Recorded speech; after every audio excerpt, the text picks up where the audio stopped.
Okay, in case anybody is unsure as to what the stream is about tonight, tonight the stream is about the whole debacle that's been taking place over the duration of the weekend there, where the first casual tournament took place. And we're going to be talking about that and the different sort of opinions that have been getting portrayed over the weekend via Reddit and through other people's channels, sort of see what's been going on. So we've got some pretty cool people in here today. I'll pop in there in a little bit once the intro is done. I'll say hello, we'll get everybody to introduce themselves so you all know who's there. It'll be displayed on screen also, he will be there, which is nice. I'll make a statement and we'll get right in to the topics and such. Hope you're looking forward to it.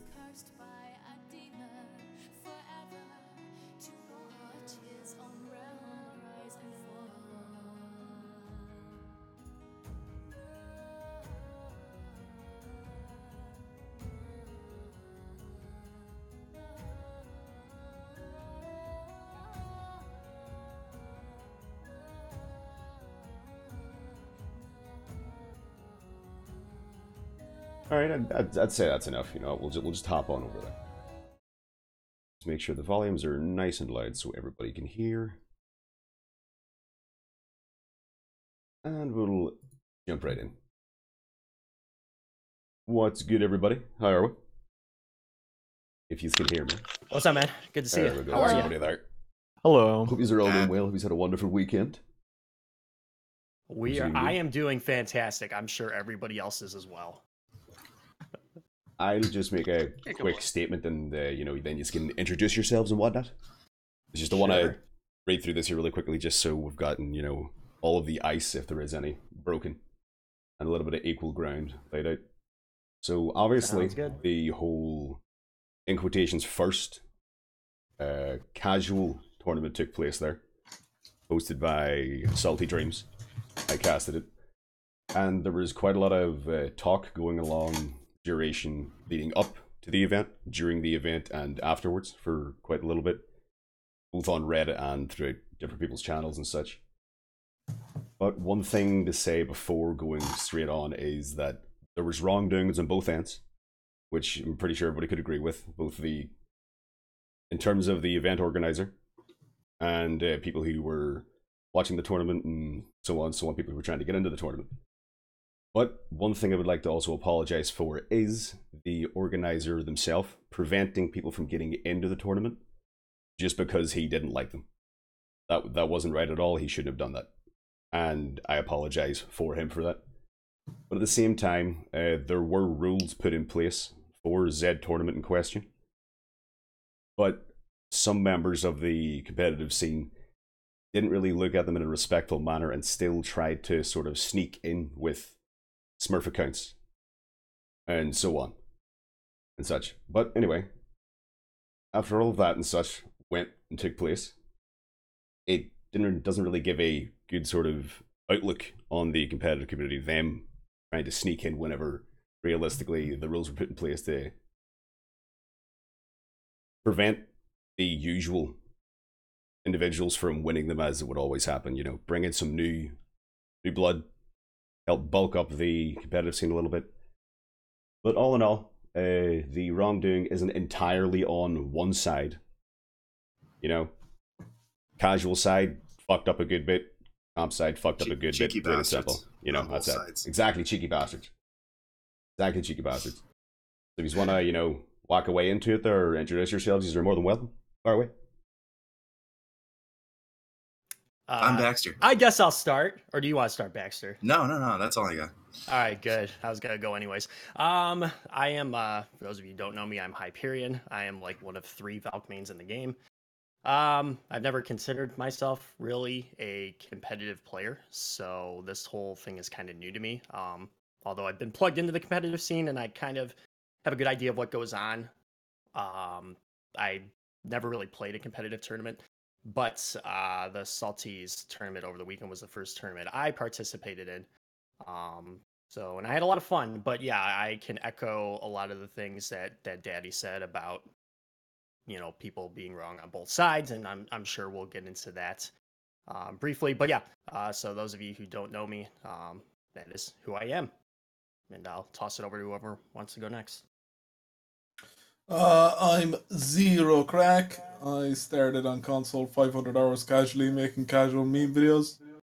Probably another 2k hours casually on PC before getting bored and reaching a certain level of game where it was just boring to be randomly mashing buttons. And then I started playing competitively from there for another couple K hours.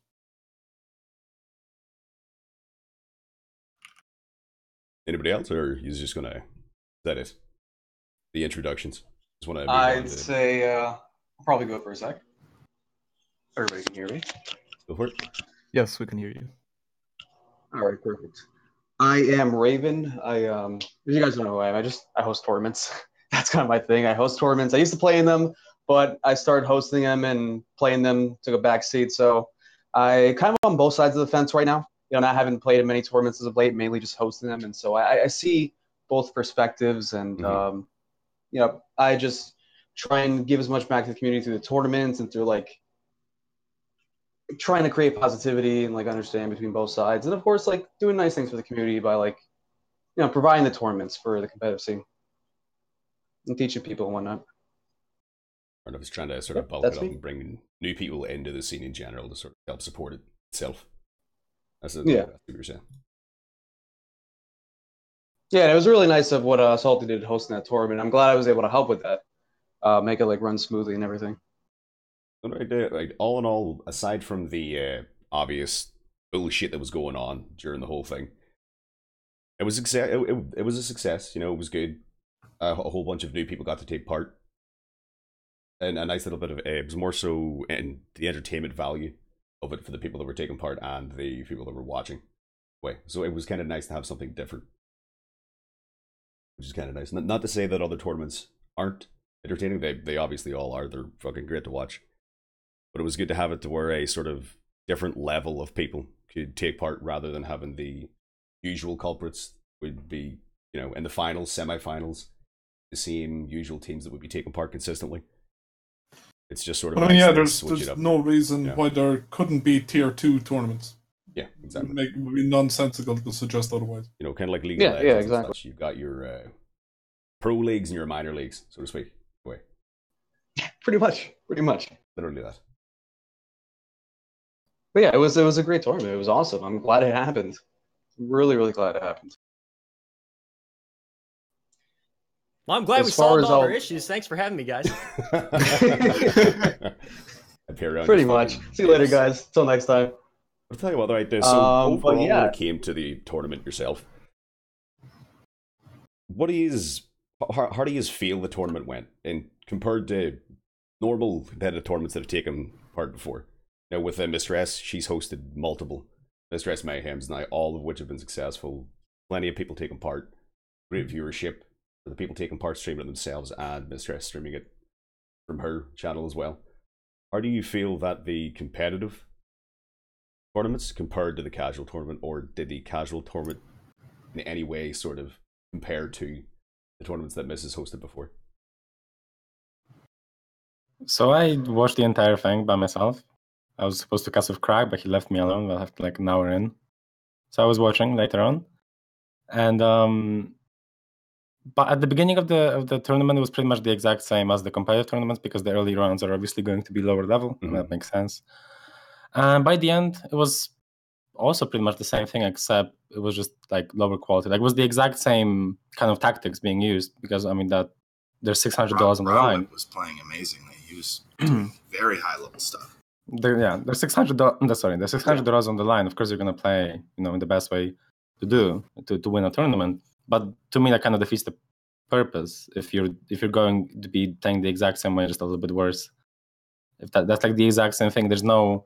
I don't see the. How do I say this to make sense? You don't see the point in it being restricted to a certain level of I'm okay with it being restricted. I'm okay with it being like a tier 2 tournament, as Crack said. I just feel like if there is like really big money, first of all, there's incentive for competitive players to try and cheat the system, like the 2 people who tried to get into this tournament did. And thankfully they were found out and kicked out. And they were found out by very peculiar means, but it's okay. and after but aside from that though, the money itself, the incentive is to, first of all, as I said, for the competitive players to try and go get in, but obviously that's fixable. But there's also the incentive to just play the exact same way you would in like a competitive tournament, making the exact same experience, for at least from my perspective of watching it.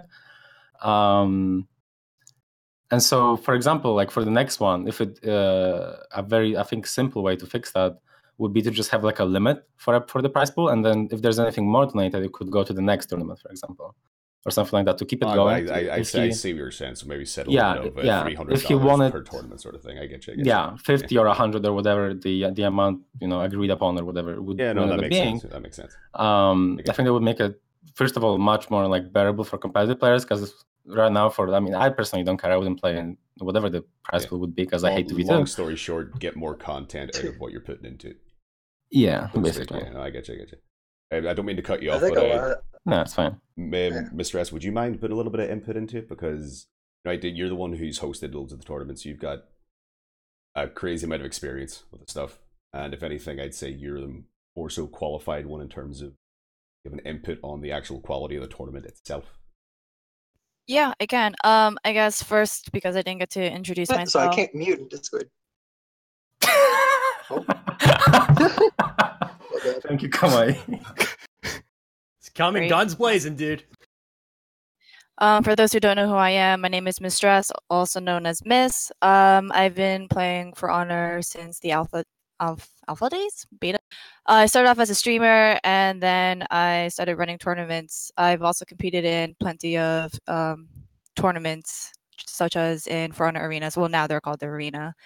And also placed top 8 at Defend the North, which is the offline LAN that happened this past summer. In terms of the casual tournament, so I helped Salty set it up.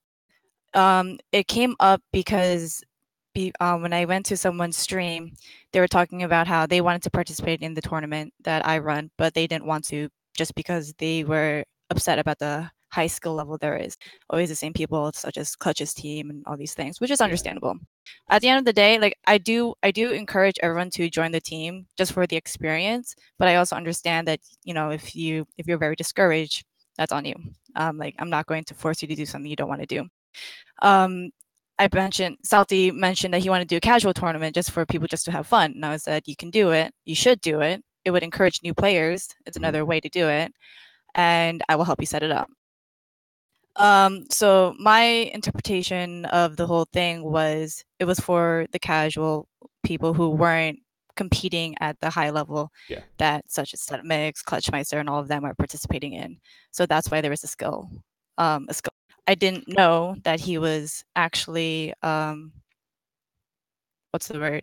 stopping people from joining the team just for the sake of personal feelings. Disliking them. Yeah, I learned about that recently as well, and I saw the DMs, and I understand it entirely. I think I would get your frustration. Yeah, so I think overall, I understand that kind of stuff because I've also experienced that. But if you are running as a tournament organizer and it's going to bring a lot of people, you also need to take into consideration how you talk to people, whether they're toxic or not or whatever. You still put yourself out there on the light. That being said, I felt upset that I did see some of the the competitive people try to sneak into the tournament because it's like, let them have fun. But then I also understand why they're frustrated because, like how we talked about, it goes both ways. There's a sort of I can't speak. Basically, I understand it was a very casual. Like I like to run things professionally, as professional as possible, just because I was just raised like that, and I'm surrounded by FGC and all that kind of stuff. And so I understand that he wanted to run this as a casual thing, but there is still some sort of level of professionalism you still have to maintain. You're entirely correct about that. I agree 100%. And that is how you treat all players. I like when we personally talked about certain things, I will say that I did agree with some of the things he said, but I didn't think he would say it outwards that way. So, I get you. that being said, I also, in regards to Eller talking about the prize pool and setting a limit, it is a good idea, but I also understand, like, I don't want it to be a thing where we always have to cater to the higher skill level, if that makes sense. Mhm. Like, if this tournament had over $500 or whatever, that's good for them. There are always going to be other opportunities where there'll be other tournaments that will have a higher skill level. I mean, this also comes into a debate about the one that's coming up, which is the Shugoki tournament, where someone decided to give a huge amount of money to the prize pool, but has specific instructions, such as having, like, you must have a Shugoki in your tournament. And kind that's of the thing. tournament being hosted by Arena, correct? Yeah. Of course, yes. Yeah, no, I remember you talking. I'd like my to, idea though with my idea though with making the prize pool be like limited doesn't just cater, at least in theory, at least it doesn't just cater to like the competitive players being like, okay, maybe I'm not gonna play in this tournament because the money is like 50 or 100 or something. That's part of it, but the other part is that it also continues, makes sure that there is a next tournament and the next tournament. Like if, for example, this was limited to like 100 or 200 or whatever for the first one, the $600 would already mean that there would be the next free already ready to go, and the casual players or whoever else would play in the tournament would be able to join in the tournament and know that there's a league or whatever the format would end up being going on at all times.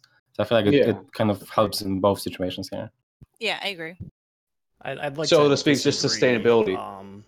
If I could jump in here really quick, I'd like to disagree with the notion that a prize pool makes the tournament. If the notion is because there's a certain amount of money on the line, therefore it should be open to competitive players, I think I disagree with that whole thing, because there wasn't even a prize pool laid out for the tournament before people registered. It just said community funded. And you can't control if somebody who's very, very generous comes by and says, hey, this looks really cool, I'd like to donate a bunch of money to it. Of course. And people, a couple of people in my chat are saying, well, it's a slap in the face of competitive players. Well, I mean, that's not something that you can control. And I'm not even really sure that I agree with limiting it either, because, I mean, is it about the money or is it about being included? Because it sounds to me like it's more about the money. I agree with that's on that for sorry, if you want to go, then make a statement there. No, I'm good. But the whole idea, if you ask for my opinion on it, my head would be that the large prize pool sort of incentivized a large amount of participation in a way, and I feel that the whole idea of that large prize pool was an attempt to just sort of forcibly bulk up the participation in any tournament coming up, as well as that one being run there itself. And I want to make clear that maybe I may have came across in a manner that prize pool and that tournament itself was to discourage competitive players from taking part and some other players who are of a higher level from taking part. But it's more so the whole idea of the more hyped up the event is, the bigger the reward, more people that are going to be there, more people that are going to watch that event, more attention that the competitive scene itself is going to get due to that. So the whole idea of it is just to sort of promote the competitive scene and keep it going and not sort of segregate each level, but get more people to come in.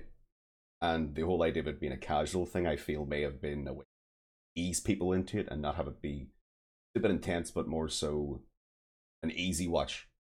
I don't think anyone, like, as I think we've already said, like, I don't think anyone disagrees with the idea of having casual tournament. Well, it can be a casual tournament. It's like a competitive tournament, but just for players who are of lower level, which is fine. Which I don't think anyone, as I said, I don't think anyone complains about that. I don't mind not being able to play in the tournament. I can still watch it or do whatever else with the tournament I want. That's fine. I think the problem does come in though, like, when let's say the tournament ends up being like a month, like Mistress Mayhem, right? I don't know if that's the plan. Maybe it's not. Maybe it is. But just for the idea, just to entertain the idea of it becoming, for example, a monthly thing, Then let's say there's a Mistress Mayhem and this tournament every month. Mistress Mayhem has $100 at the beginning, right? And the past few tournaments it ended at around 100, 150, something like that. Something around that. And before that, it was around 500 every tournament or so. And then you have this monthly tournament, and again, let's entertain the idea that it's going to end up around 500, 600. Then it feels like you're just punishing people for being good at the game because they can't play in both the tournaments. If I'm good at the game, I know I'm not able to get the other amount of money. I can only get this one, which maybe I'll not be able to.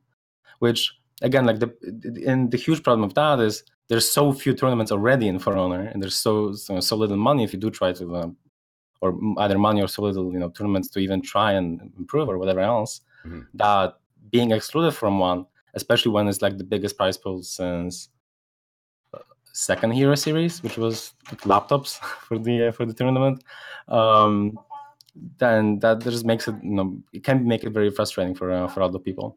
Oh no, I can understand that for sure.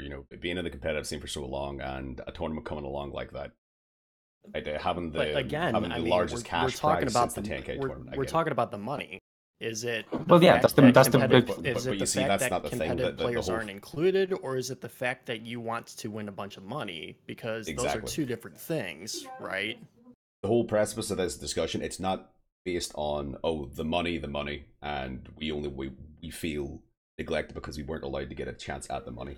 The whole and it's kind of saying, well, if the prize pool was only $50, then nobody would be complaining. No, I don't think anybody would be complaining if the tournament weren't, run like as we already said, run the way it was, and if there was, for example, just no prize pool. I don't think anybody would be complaining. Mm-hmm. I think the complaints do come from the fact you get punished for being a good player, and the fact that the tournament was run the way it was.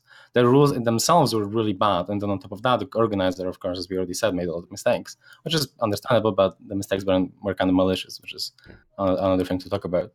Would Setmix have anything to say? Because I know Setmix, him being part of UDA, you yourself are arguably one of the best players, even stated by Clutch himself, been in one of the best Force teams to exist in the competitive scene ever, arguably. UDA, you competed in the twos tournaments with Clutch himself, also arguably one of the best twos teams to exist again in the competitive scene. So what would your whole idea and sort of opinion on the outcome and effect of? I think it's difficult. I think the overall idea of having casual tournaments for people that aren't that great at the game is definitely a good idea. But a big problem that exists is the bad light that was shed on the competitive scene. A lot of people, including the competitive players, not all of them, of course, but some of them, and also from the casual players, are immature about the entire situation. You have casual players saying all the comp players are cheesy, toxic people that do not play the game for fun anymore, which isn't true at all. Just because we play optimally and in ways that aren't fun in the perspective of other people. They just aren't fun for them, which is understandable. It's not always fun to play the optimal way. And then you have comp players, of course, saying, well, you just don't want to learn how to play the game properly, and then you call us toxic for it. And I think it just goes both ways. But I think we just need to find a good middle way to please both kinds of players. But here's also another issue that I have to agree with Ellern on, that if you have a casual tournament, and that casual tournament has a prize pool of $600, it defeats its purpose, because people will start trying to win. And we have clear evidence for this by just looking at the comps that were being played. Let's say there was no prize pool. I'm pretty sure we wouldn't have seen so many JJ comps as we saw during the tournament. And once you have such a high prize pool, you defeat its purpose because people don't play the game for fun anymore. They start to caring about the prize pool. So I'm not quite sure how to properly handle the situation, but I think the way it's being handled right now is just not good. Because there's the people, like I said, there's the casual players saying the comp players are bad, there's the comp players saying the casuals are bad, and then you have people like me and Ellen say you defeat the purpose by adding prize pools, and then you have casual players saying, well, you need a prize pool to incentivize people to play the game, and it goes all ways, really. So I'm not quite sure how to handle the situation properly. So then on that note, I would like to step in. Go ahead, Baxter. I'm sorry, I'm talking a lot. No, I'm not. Who was it? I think the arena was trying to jump in before go ahead. was running my mouth again. He just stepped out. Oh, he just stepped out. Go on, hype. Far away. Gotcha. So casual tournaments aren't allowed to have prize pools. If they are allowed to have prize pools, how high should they be? Who gets to determine that, and why? I don't think it's a casual tournament. It's a tournament for lower level players, so that they can feel like they can join a tournament and not get crushed right away by all the people who've been playing for thousands of hours. Like Rowett has not been playing for thousands of hours, but he won. I was amazed to see it. Mm-hmm. I mean, I feel like a little bit of confusion may have, like, after you was talking for a little bit, there may have came from the naming of the event itself. It being called a casual tournament may have confused a lot of people in terms of the skill level and stuff that was taking part, I guess. Maybe it should have been called a kind of like I mentioned earlier, League of Legends, they have pro tournaments and minor tournaments. Maybe it should be called a minor tournament. I guess a tournament can never be casual. Exactly. If it's got a prize the naming event. Yeah, of course. Minor. I mean, after Setmix was explaining about the whole prize notion and like the higher the prize, people start to play not just for fun, but they actually want to compete to win the prize. I do understand where Aller and Setmix are not coming from a TO standpoint. So now it becomes, so what are the purpose of the quote unquote casual tournaments? Are we trying to encourage new players to get tournament experience? Do we want to build them up so they have a chance to start competing at the bigger tournaments? So after that, I do kind of agree that we should have a limit, but then where does it become a problem in terms of limiting the prize? I think there's a bunch of sorry. Oh no, you're grand. I'll let you pop in after this. Then that kind of raises the question of what if it's a community funded tournament, kind of like how Salty Dream tournament was.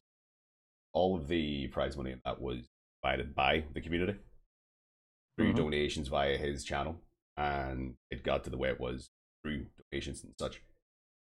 But the question is, wouldn't you just stagger it? Well, yeah, no, I get what you're saying there. I wasn't in control of that myself, but I'm saying, is it best to limit the amount that they can donate, like set a limit, or there's only one reason to put a limit in, and it depends on the objective of the tournament. If the objective of the tournament is for fun play within a pseudo tournament environment, which isn't actually competitive, you could set a limit in order to avoid people playing literally in a competitive manner. If the tournament objective is to be a lower level tournament, but also to play to win, then you would not have to set a limit because you expect someone to play to win anyway, but it's just at a lower level. True. So you pick an objective. Do you want it to be casual or do you want it to be lower level? You can't have both. I suppose either way, it ends up providing either way it provides a tournament experience, and it makes people eventually take part in whatever tournaments go on.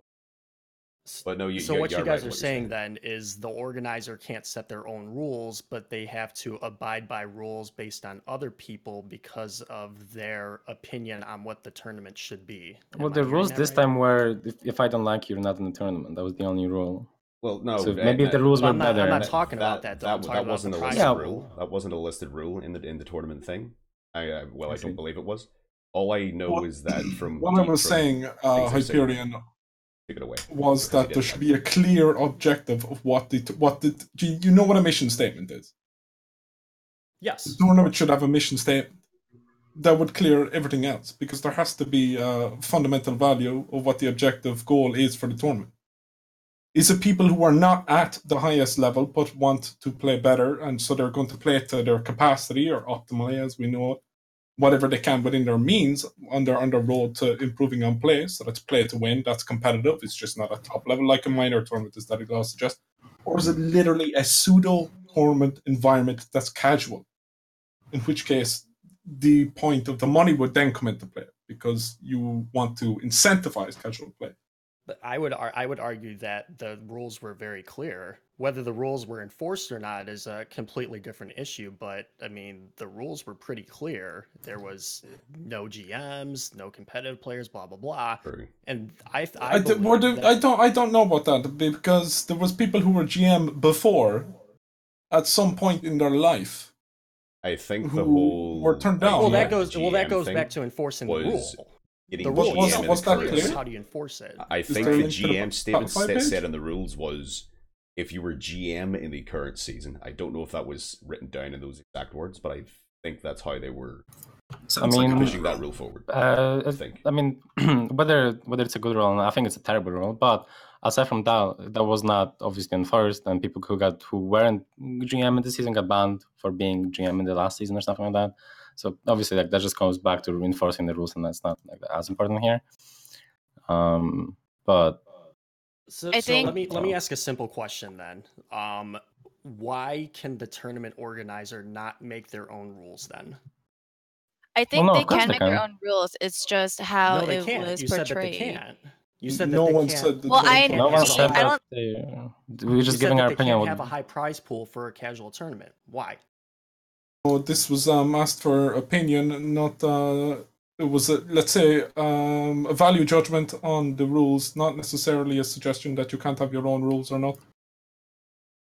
I would like to add my 2 cents. As far as the tournament goes, like, first of all, as far as the prize pool goes, whether it's 600 or 1,000 or 10,000, I don't think the prize pool matters so much as the attitudes of the players inside and outside the tournament.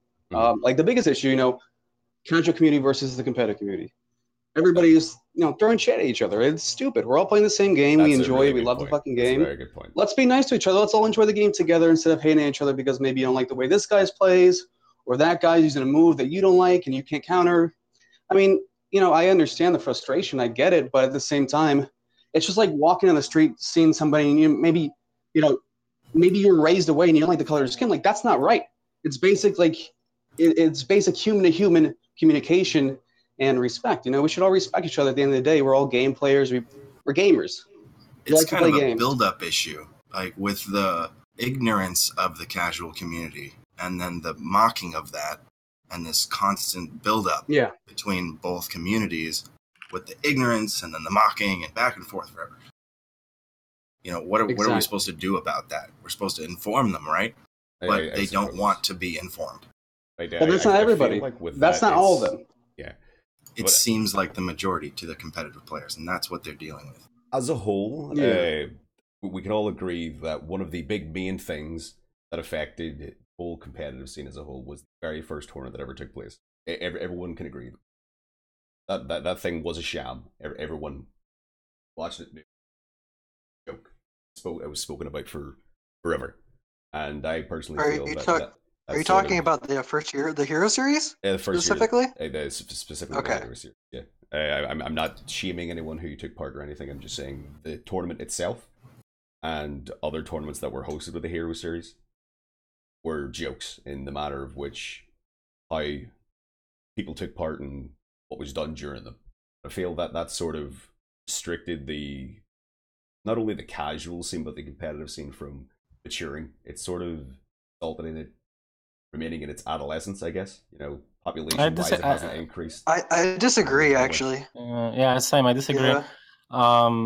The divide has been there since day one. Since day one was, dealing damage, extremely toxic, fainting. That's not okay. And that was since day one. People like True Talent, people like, I guess mostly True Talent because he was the biggest, and also all the other streamers who just like every now and then play it, but had the exact same mentality. If you deal damage to me, you're not okay. And that every time there was a tournament, it was like, well, these guys aren't pairing every attack, must mean they're shit, right? And so there was extremely toxic. I mean, from both sides. I mean, I'm toxic as fuck as well, but that's not right. But both sides have their bad eggs, But if I agree with that, you're not gonna be mad at me, right? No, I'm just kidding. I'm kidding. I agree. Elrin's very toxic. That's the first time anyone agrees with me here. Okay, cool. Thanks. On Thanks, that guys. note, then, what do you guys feel needs to be done to actually, promote good behavior between both casual and competitive community? To avoid all the, it's backstabbing and bullshit that's been going on for so long. A lot of the problems with.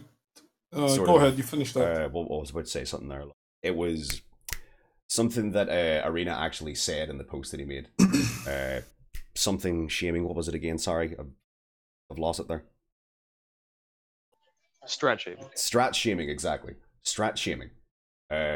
Just shaming people for using optimal playstyles. What do you think needs to be done, or what do you think people need to do? I think the developers need to fix their bad game design. Yeah, I agree. that would be the ideal. It's The other part, there's it's a subsidiary of a multi-billion-dollar company that is having massive difficulty trying to merge fun design with viable design. And I don't see why. Yeah, and there's even more to that. There's the educational resources by Ubisoft that are absolute garbage. Literally every one of them. I can agree with that right away. Well, no, there's YouTubers in high level twos. None. Oh, twos. Okay, okay.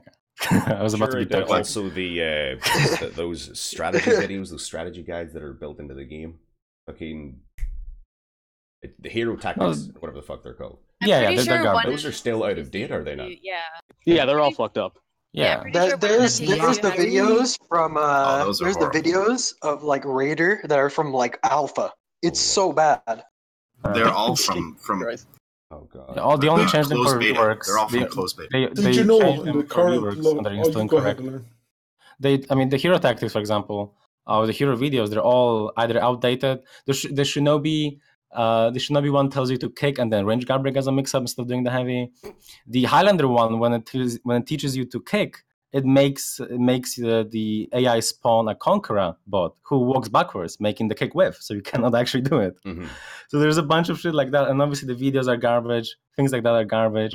So you started off at that extremely low level of understanding of the game because of Ubisoft. And then you go to watch a stream at the very beginning of the game, season 1.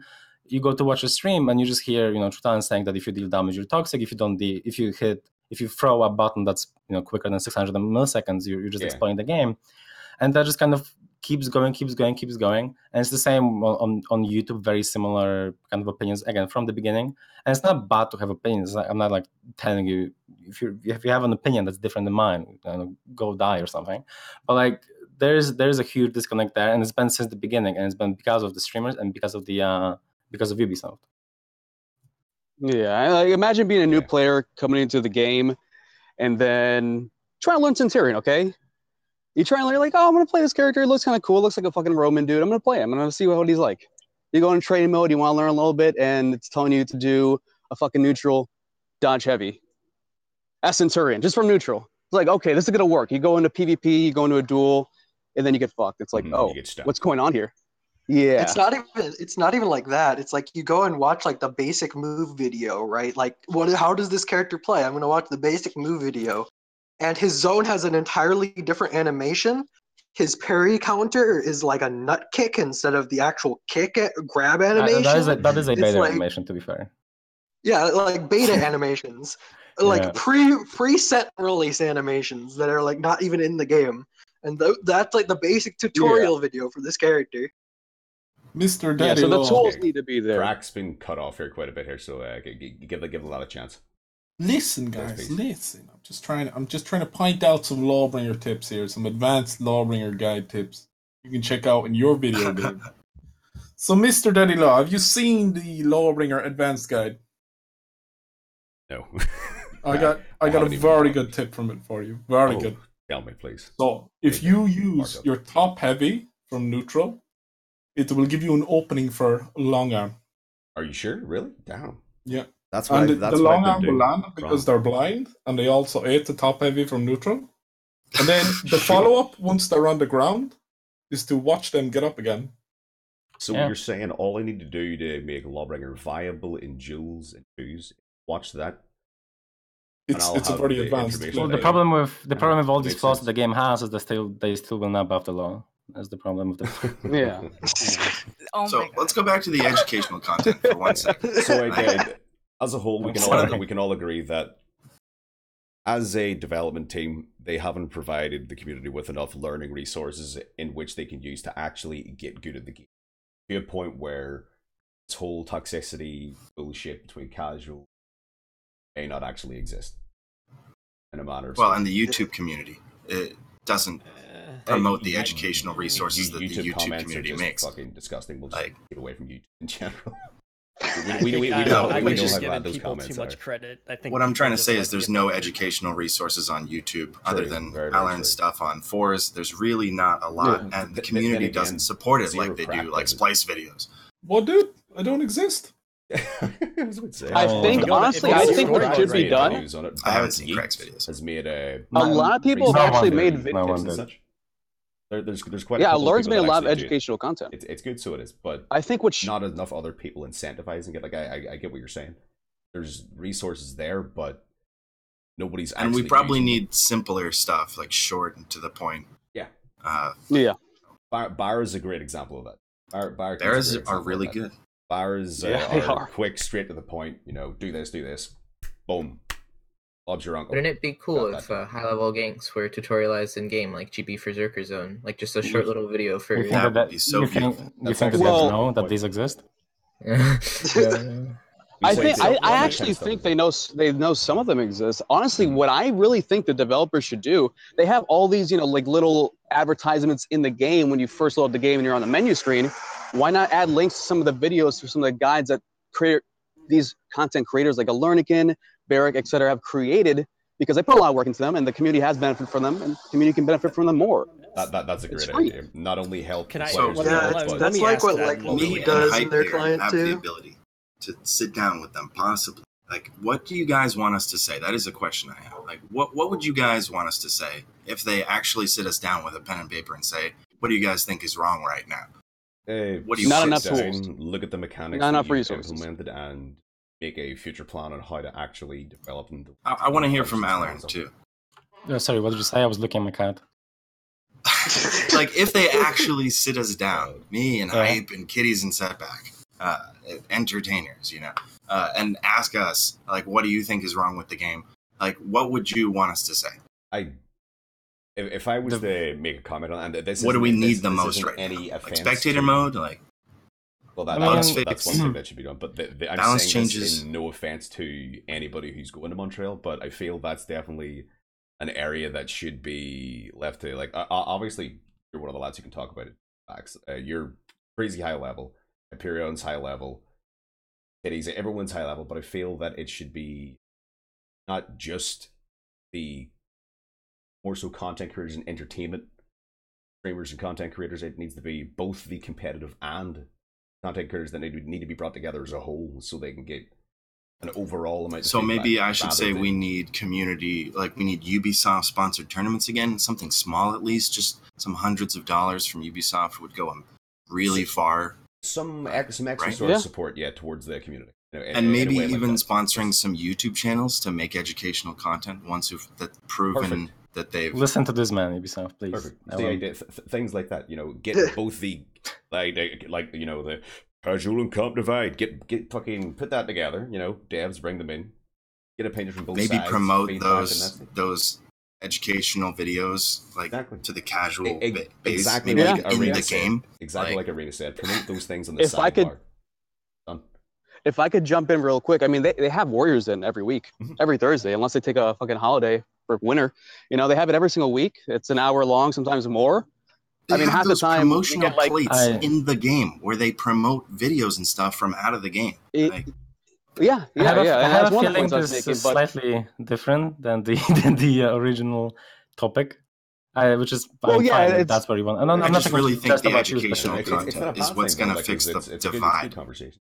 I think you guys. Let me ask everybody. I feel like question Hype's been cut off a good bit. Let's let him talk a wee bit here because he's beginning. Let me ask everybody a question. Do you guys honestly think that the divide between the competitive and the casual scene is because of a lack of educational content? No. I have a very There's a bunch of things. There's multiple I have a things very hard time. People don't want to. What do you? Well, it's also the bad name of the game. Well, before we answer, I guess that question or go into that, like, what do you think, then, Hyperion? What is the reason? I think that the divide between the competitive and the casual players is due to, in part, just people being butthurt on the internet. Like, you don't like somebody that beats you in a video game. Well, but that's the case in any game. Like, why is it specifically in For Honor that's so big? Maybe it's that For Honor isn't really a fighting game community game, and there's all these people coming in from Dark Souls. It's really bad.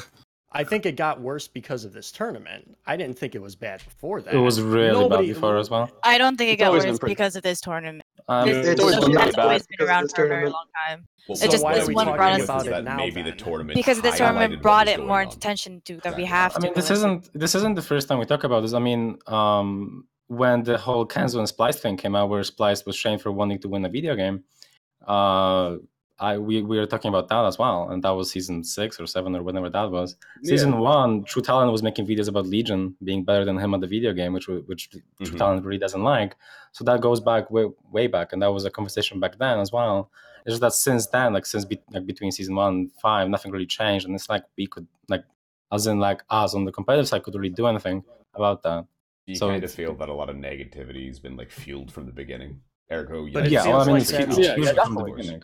It feels like Hugely that's not from a the fight you're beginning. going to win. You're not going to win a fight with True Talent in his community. So, I mean, you're just not going to change the minds of those people. So, you have to find another reason why that divide exists. And if you're saying the divide exists in part to content creators saying a bunch of things like in their communities follow them, that's never a fight that you're going to win, right? So there has to be something else that's actual hard evidence to suggest that this divide exists. The other parts of the problem are the game itself being simply just not very enjoyable at the highest level. That's very, very obviously true. a huge part of it. It is pretty painful. Yeah, but it's obviously something that we literally cannot do anything about. That's not whereas when it comes to that's literally developer issue. Yeah, whereas when it comes to the content creator, that is something that we can at least slightly influence. But I mean, yeah, like even the season 2 tournament didn't really make it that much more within the Front community itself. It made it much more outwardly, obviously, but didn't really make much of a difference in the Front community itself, because everyone was like, oh yeah, that's what I was expecting. That's exactly what I was expecting to see, because that's exactly what it was always. So I was expecting to see these skillless people who don't know the game playing in the tournament and winning the money, right? Like this has always been the case from the very beginning. And yeah, there's a bunch of things like the community itself being not very, finding game mindset, which is fine. I mean, I don't like. There's actually myself. a portion of the community that is just straight up honorable, and they don't like the competitive play because it's quote dishonorable. And they're not gonna. Their minds are never gonna be changed. Yeah, well, that's just like saying people need to stop playing honorable twos. Is that? I mean, are you really going to change that? I think we'll just need to respect those people and exclude their opinion, in a respectful way. We just need to respect each other, really. How do you do that? Kind of Dem is a beautiful player, but he's just fully honorable. He has the ability to throw you to the ledge, and he throws you the opposite direction. And people respect that. But he's not going to be winning tournaments, and that's just something you have to deal with at this. All right, so let me ask this because I thought that I was pretty plugged into the competitive casual scene, but maybe I'm not as much as I thought I was, which I would be willing to accept. On a scale of 1 to 10, 10 being the absolute worst possible situation, 1 being whatever, the opposite end of that, where would you rate the divide? Right now, or right now? About a 10. About a 10. Maybe an 11. So casual people are literally throwing pitchforks at competitive players. Oh yeah, because I don't see a whole lot of this going on. I really don't. I go on Reddit fairly often. Yeah, you got to read, man. I see. Well, that's your first problem. You got to go on Reddit Reddit and see the post. Oh yeah, but I mean, the Reddit's a huge portion of the community. I mean, the devs there's a lot of content on Warriors Den pull a lot of their shit from Reddit. Well, at the same time, though, at the same time, though, I don't want to make it sound like everybody, even if it is a 10 situation, it's not like everybody hates competitive players. There's not really huge victims here or anything. And at the same time, it's not like they for example, if I make a guy, it's not like I get only hate comments or something. Back in the day, that was true, but now it's cooled down. It's been a year and a half.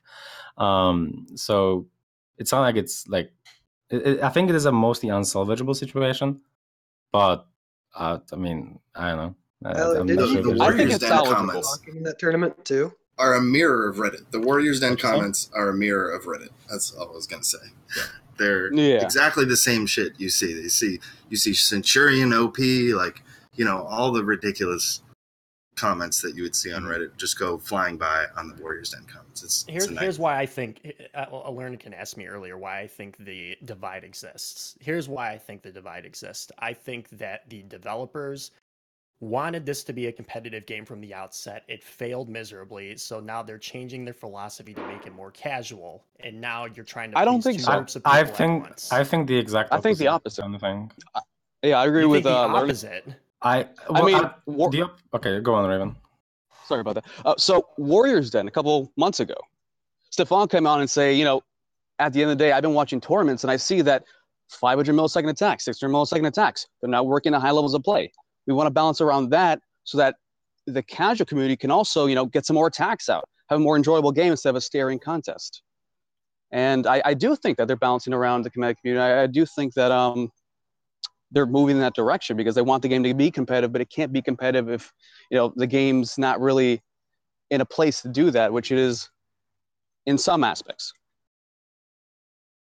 Like, if you look at the original cast, not a single character could attack. Not a single character. Now you have, except for Shugoki, I guess, but that's not really the attacking we want, do we? So then, between season 1 and now season, and now Warlord couldn't, like, you can just dodge his head, but with 500 MS dodge recovery. Crashing charge.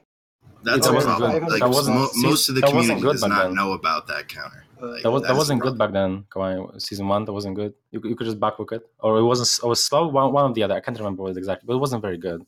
Either way, didn't have like bad tracking or something. Something, yeah. Either way, it wasn't like a really big tool.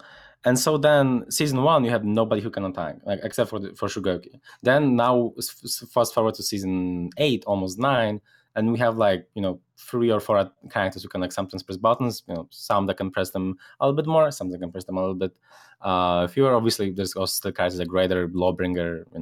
That shouldn't be the way they are, but it's obviously going into the direction of we want the high level to be able to press some buttons every now and then. If the game were mostly supposed to be catered to casuals, I don't know what the fuck they did with Warden. Nobody likes Warden at like casual level, or Conk. Nobody likes Warden or Conk at that level, which is, understandable. There's legitimate complaints to have, but at the same time, why do these characters exist if it's supposed to be only a casual game? Like, why isn't there more raiders in the game? Do you feel that whenever they were developing that they were gearing more towards competitive scene in terms of the amount of options? I don't think it's necessarily towards the competitive scene. It's more towards like whether we make tournaments or whether there's tournaments or not. I think it doesn't affect that. So I feel like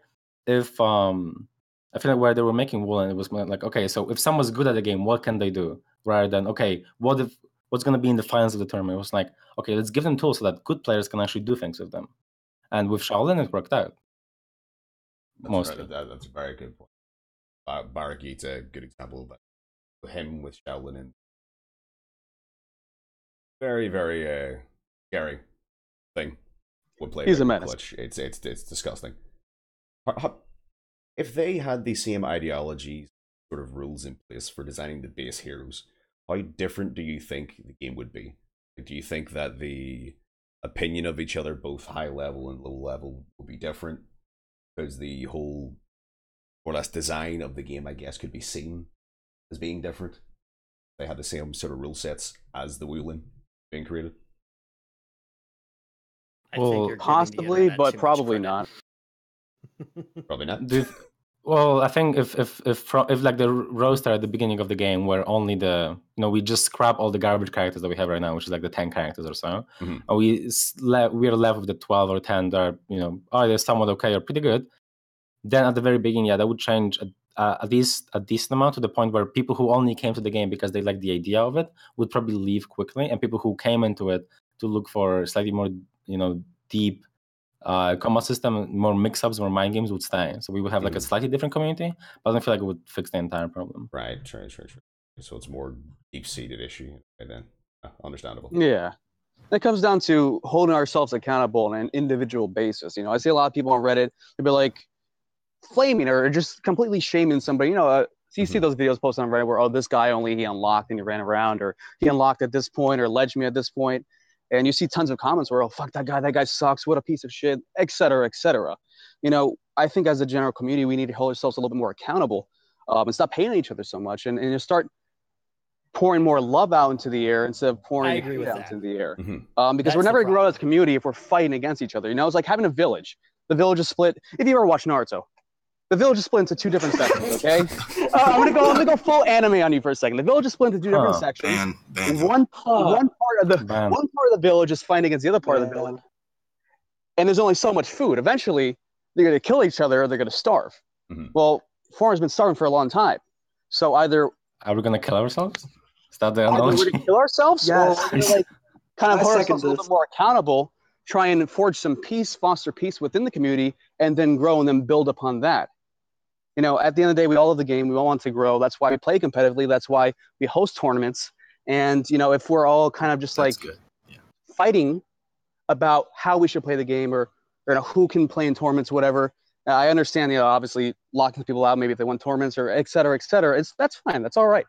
But at the end of the day, fighting amongst ourselves is never going to be the solution. It's never going to help the community grow, the game grow in the way we all want it to. So would you maybe say that both the casual and competitive communities are both trying to sort of nourish the game in the current state that it is, but they're kind of butting heads in terms of doing it in a different manner?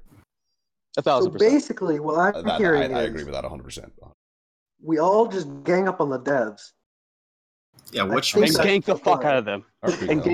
Like, this is getting close to something that sounds like it would be nice to say, like explaining this divide and how we, as a community, think we might be able to fix it with their help. Exactly. You see what we're doing right now, like coming together like this in front of a big part of the community, and we're straight up just talking about it. No one's been an asshole. No one's like, hey, your optimal stuff stared at me. Don't optimal gank me, fuckers, and all that shit.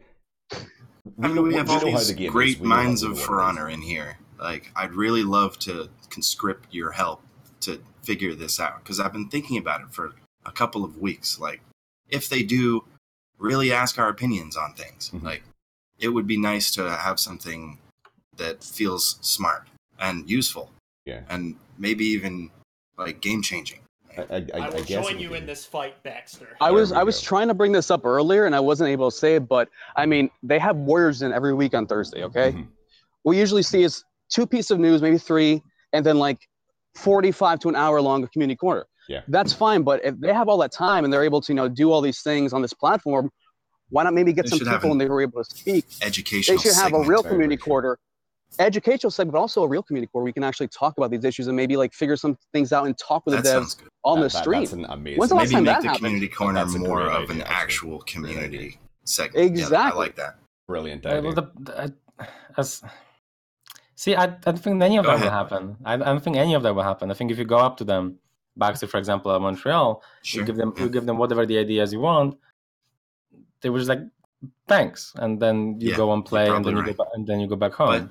I feel like they would react that way if you just be like, hey, could you do this? And they're like, oh yeah, maybe. And if you fuck off and don't bring it up again, they'll do nothing.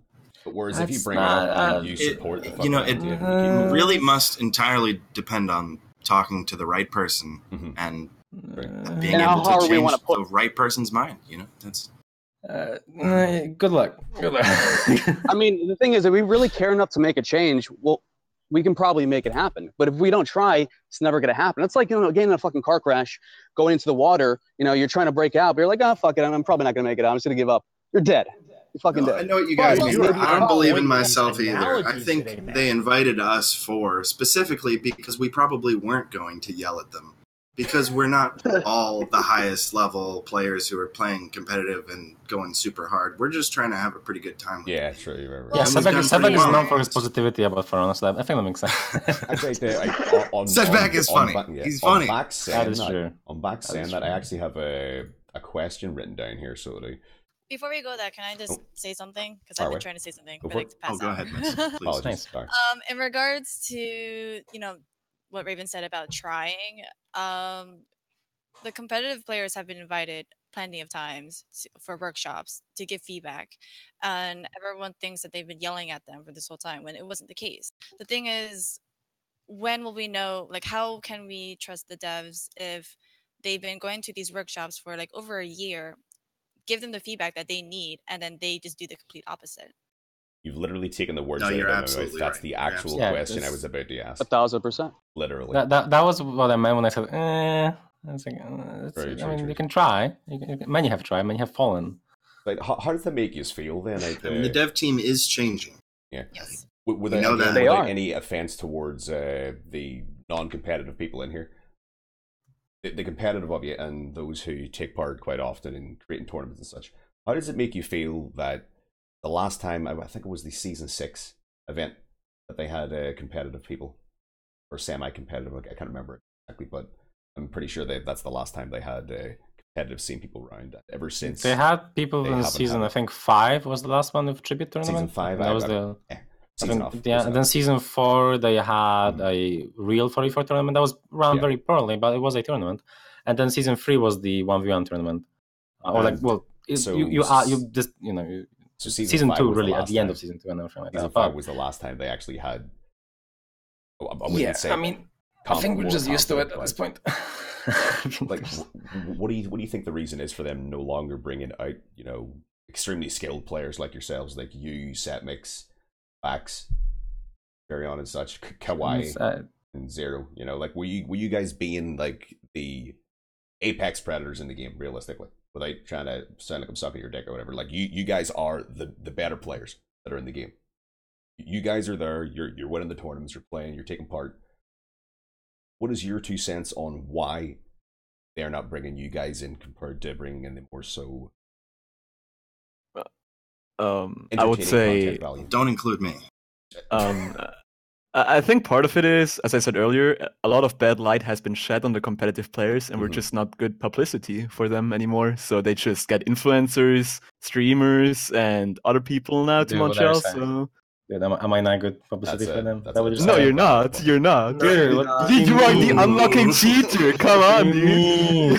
You stole this 12K. I thought this was a safe space. When did it become 12K? Dude, that random numbers, don't ask me. Kotaku fucked up editing their article and they changed the title to 12K. Did they really fucking... Didn't you only get 2K? 1.12, 1.2. Yeah. Oh yeah. Max, I've got a question for you specifically, actually. Yeah, go ahead. So you're well known in the competitive community and the casual community. I know everybody. But both areas. Everyone knows you. Everyone knows you. Well, they want to see your face, but you don't use a fucking cam for some fucking reason. But what is it that's held you back from taking part in, like, the competitive scene itself? Like in competitive twos, like finding a partner. Like you're at a crazy level. You even give Baraki. I'm just a lazy fuck. Oh, you're just lazy. I'm just I feel like I've actually got a life going behind the scenes, and I come and play For Honor just because, like, when I play games, when I've always played games in my life, it's been just something to relax and enjoy. Yeah, it's just like you. But I go hard on fighting games.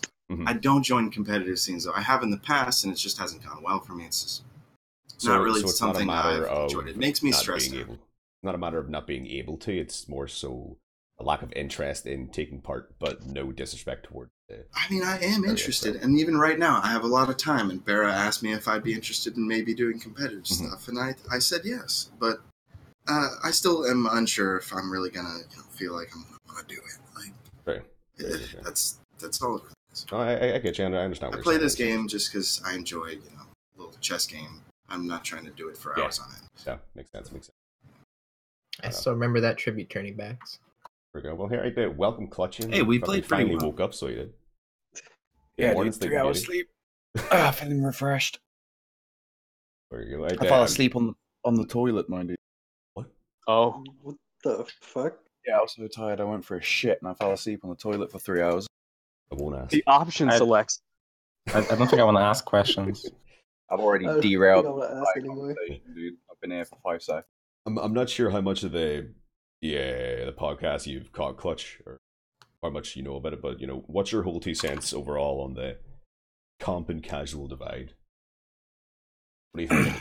What a shout, I mean, clearly, there's a lot of bias against the competitive players on platforms like Reddit, and you also see it either in like YouTube comment sections. Like the really casual players, quite clearly have some kind of negative bias towards competitive players. Although I think, I don't think this is just because they just hate competitive players for no reason. I think it's probably a contributing factor, like a combination of how like the tutorial videos and things in game are just completely inaccurate and oftentimes actually just lie or straight up hinder newer players, combined with the fact all of the negative press that the tournaments acquired last year, the one that Alan Akin won, the 1v1 tournament, and honestly, there was a lot of misinformation spread around by various gaming journalism sites about that. The whole, Alan Akin was the only one glitching, and he won like $10,000 by abusing bugs and things, which I mean, I'm pretty sure we've all heard the argument and the amount of people popping into your stream calling it out for like, oh, but he cheated this way. But like there were multiple people doing it in the tournament, but they had to, because if they didn't do it, clickbait, they were going to be destroyed. So yeah, you have to adapt and do it as well. It was literally the only way to make Nobushi viable, because Nobushi was either S tier 1v1 with unlocks, or she was trash because she couldn't attack at all. Like, yeah, she had hidden stance, but that was it. And I do. Yeah, go on, Clutch. If you want I was just going to say that she was in a very similar situation, like as she is right now. Like, she just didn't have any offense. But regarding like the other side of the equation, like I do think as well that it's not just these things. I think a lot of the stupid hate from casual players has something to do with that. But I do also agree, that the competitive scene can be very toxic. Like, I mean, every competitive scene I've ever been in, I've played a lot of like games, both big and small, competitively. Whether it's smaller games like Alien vs Predator 2010 DC Universe Online, or bigger games like Counter Strike, and also a little experience in games like League of Legends and Dota 2. There's always toxicity, a combination of people's inner competitiveness combined with anonymity, which is brought behind sitting behind a computer screen. You're not going to like feel intimidated, like you would do in person. You're a lot of people don't feel as though they need to be as polite, which results in a lot of shit talking. But I think another reason why some casual players have issues with competitive players is because they do talk. Well, not all of them do, but some of them do talk like a lot of shit about casual players, or they'll make jokes like that. They'll banter around basically, and a lot of people don't like that, especially when you factor in. Let's say you've got a casual player who's looking to get into the competitive scene, but is maybe a little worried, a little anxious. And they like, yeah, I think it sounds like a good idea, but they're insecure about their skill. And let's say they go up against somebody and they get destroyed, and then the first thing they see in the chat is, "Oh, stop wasting my time!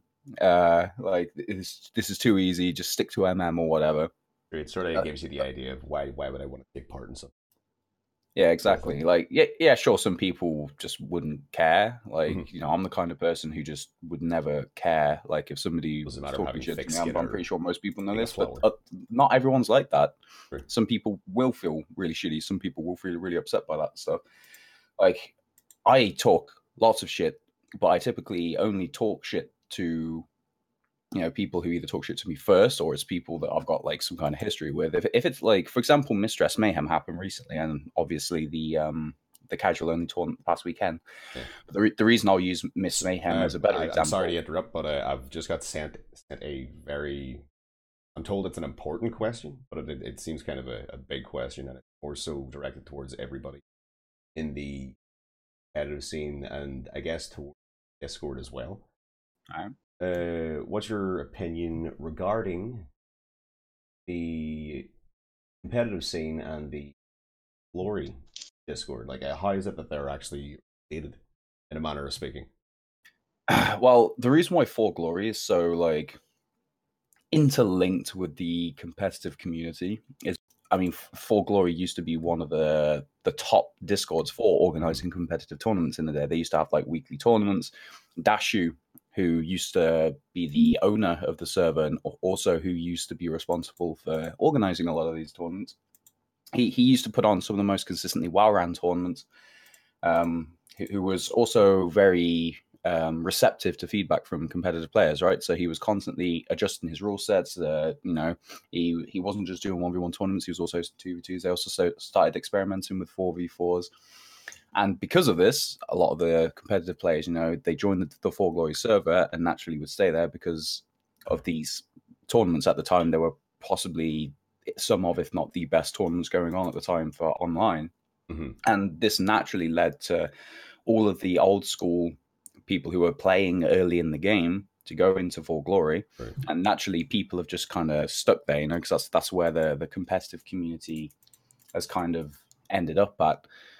Kind of where the roots of the competitive scene itself kind of started. Yeah, because as of right now, For Glory itself doesn't really have any ties to the For Honor competitive scene. It's not even a For Honor Discord anymore. It's just I remember hearing that a couple of months back. It moved on from being For Honor specific into a multitude of games.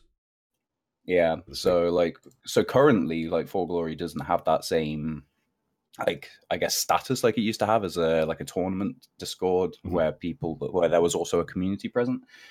Now it happens to have a lot of the old For Honor competitive players as well as a lot of the current, mixed in with some other people as well.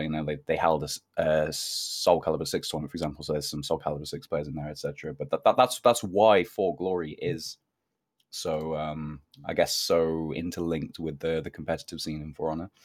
Fair enough. What would your Daniel, 2 cents be on? I wanted to understand the intent of that question. So, what are you inferring that?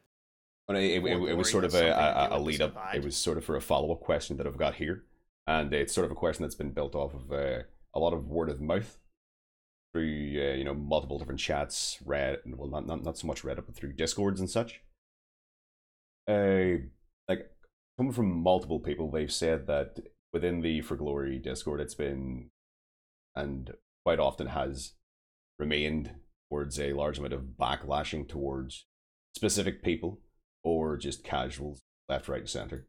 Quite a lot of shaming, for lack of better words, shit talking is what a lot of words say around, and apparently that's a large amount of what goes on in there. Well, it's not necessarily. I think that's a little bit obviously that's what somebody else told you, but I think that's painting a slightly wrong narrative, because it's not that, for example, in For Glory, even when it was a For Honor, the Discord server, it wasn't that we said specifically, for example, or we should talk specifically casual players, or specifically X, Y, and Z. We should talk pretty much literally everybody. If there was something going on, we would just insult each other, because that we've been playing For Honor for 2 years. It's kind of difficult not to. So it's not a matter of it's genuine shit talk between the people that are in there. It's more the only times you get genuine shit talk is when it comes to specifically casual players, for example, is if they come in, and that is I do agree that it is too much. If somebody comes in with the wrong information, for example, and they claim as if they act as if that's the best way to play the game, for example, or whatever else, then it can get pretty heated. But if you come in with an open mind, but if you come in with an open mind, it doesn't really happen too much. But I'm sure there's examples of it happening. Anyway, but generally speaking, if you come in wanting to improve, you will improve. But if you make a really bad play, you probably will be called out on it. And some people, myself included, probably call them out in rather more toxic manners than should be. But it doesn't necessarily come from cause it's just the environment, I guess, of it that makes it's more sort of a learning environment. You don't go into it with a very thought out and stubborn attitude. You go into it with an open mind, willing to learn and accept the ridicule or sort of. I do agree that it goes too far, though. I do agree that it goes too far. That's true. Either way, though, I think a huge part of the entire divide that, I mentioned earlier, and I'm sure other people mentioned earlier, and that's just one that we can't do anything about, is that the huge part of it is that at the highest level, getting better in For Honor means you're doing less and less things. Even though there are things you're doing are obviously better, you know more about the game, you get better at the game, you get more information, you get more knowledge, you know what to do when. But the huge problem is that you just do less and less instead of doing more and more, like in other video games.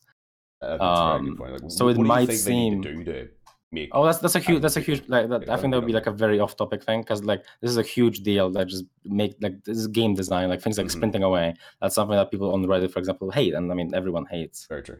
Everyone hates in the community as well, with how strong it is. So things like that, they're not fun, and obviously people who want to win will be doing them. It's the same with Splice, where he was doing the quote-unquote kite strat, because he wanted to win the video game, and that's the best way. That wasn't necessarily the best way, but that's one of the best ways to win the video game. Sure. And that's a huge part of if I was a new player and I see a tournament where I'm expecting like all the parries, maybe all the mind games, things like that, really good reactions, really good mind games, really good reads and things like that. And I see just people are running around the pillar. You probably wouldn't take best point. Yeah. Probably wouldn't take their opinions too seriously. Probably wouldn't be like, man, yeah, I want to learn from this guy. And I guess that's where the whole thing of optimal plays and staring matches come from. Yeah, that's entirely a, understandable. So there's a huge part of it that we we all know that those terms are thrown around do you think all the time. Do you think I'm not gonna blame? I have some opinions on For Glory, but I'll ask this. I've seen some pretty awful things in there. Some really awful things. Like what specifically? So I'm sorry. Like what's like somewhat specifically, and you don't have to get the exact example of like what person it was or whatever, but like what? Sure, I've seen I've seen a previous tournament organizer be ruthlessly memed on in that Discord, and I've also, this is my own fault, I've also searched for my name in there specifically, and a certain term was used to describe me that I would say is very, very, very out of bounds. Oh yeah, that said, I can take it. Yeah. Oh yeah, I'm sure you got shit talk. Like you type in any name, you type in my name. There's like. Oh yeah, no, sure, and that's my own fault. But the point I'm asking, the point I'm trying to make here, or the question I'm trying to pose here is, as competitive, because For Glory, as Clutch outlined earlier, is a very important, for better or worse, part of the community. So do you think that For Glory and the members of For Glory have a responsibility to have a different attitude as representatives of what the competitive community is? Because I think most of us think For Glory is synonymous, and I think rightfully so, with the competitive scene. And maybe that's part of the reason why this divide exists. I'm sure it's a part of a reason in a way. Like, obviously, like somebody gets shit talked out of For Glory for whatever they did, or fuck it, maybe they didn't do anything. Maybe there was an example of that I can't remember. Someone gets shit talked out of it. For example, he leaves, or they leave, or they stay, but they just get muted or whatever. Then they talk to other people about that, and obviously that spreads the message that don't join For Glory because it's toxic, right? Obviously, but I don't feel like it's something that we could fix. But I feel like at this point, it's not like right now. You join and you're like, hey guys, I want to get better. Can I join your scrims? Everyone's gonna be like, well, yeah, sure. We need more people anyway. I think Kawhi's trying to put a little bit of input in there. Yeah, he hasn't had a chance to. So, as a person that also played previous competitive games, I mainly played Tier 2 Overwatch, essentially, way back in the day. And we had a similar Discord, and the exact same thing happened, even at a larger scale, to what happened in For Glory. Like, this is nothing new in the terms of video games to me, where people just ruthlessly shit talk each other. It happens all the time. Like, there would be like tournaments happening, and people would be pinging people in Discord with them making a bad play. Like a guy would Lucio ult and get blown off the map, and everyone would start pinging the guy and laughing at him, right? Like, this happens in every game. I don't think this is like something that's strictly just because of For Honor, and I don't think it's that big of an issue to where it's stifling like the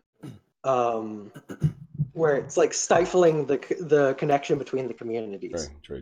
I agree. And to be clear, I'm all for shit talk. I'm all for memes and all that stuff if it's good natured. Even the stuff that was said about me, do I really think that these people believe this? No, I'm sure it was just like kind of shit talk and memeing around, and I'm 99.9% convinced that that's the case. But as new people coming into the community, or maybe people who haven't been in the community for very long, and you're trying to make an impression on those people, or those people are getting an impression of what the community is like, I feel like it could be a bad situation sometimes. True. Like, I'm what sure do you think needs to be done on now? This isn't on the competitive side this time. What do you think would need to be done from the casual end to sort of make them a little bit more accepting of the competitive community? With the whole, make the game shaming of the optimal plays, and I hate at least some Ubisoft sponsored do. competitive tournaments again, right? I think that's something like some sort of support from Ubisoft would probably help. Something, maybe make Breach playable and competitive because it's not at the moment. Yikes. Yeah, extremely one-sided. Like not including it's not that Ubi, it's but one-sided. It's just that we don't have a tiebreak condition. The win we actually conditions, can't play okay. tournaments I've for heard this people talking game about, because like, there's no way to measure the traveling tiebreak. of the RAM and shit. It's Explain the win complicated condition stuff. problem for people who don't get it. Okay, the win condition problem is basically this. So if you're on the defending side, you essentially have 4 win conditions, if I'm right. You have timeout, you have destroy the RAM, you have wipe out the tickets. So those 3, right? And then if there's some sort of tie, right? Like, let's say both teams lose on phase 2. You have to take into account the tickets, you have to take into account the time, and you have to take into account how far the RAM got, right? And all these things have to be taken into account, and what do we value each at? That's like the basic issue, I think, at like the high level. Would you agree, Alan? I'm gonna guess yes because I didn't listen to what you're saying. Jesus God damn it, Alan. I'm going to say you're correct. That's a yes for me too. Okay. I agree. Thank you, guys.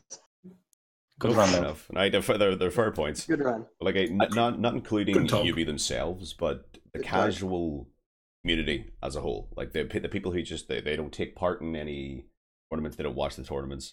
What do you think needs to be done on their end to make themselves more accepting of the community of the competitive players? Stop the whole optimal constant staring stuff. What do they need to do? What do they need to accept and change to improve the relationship?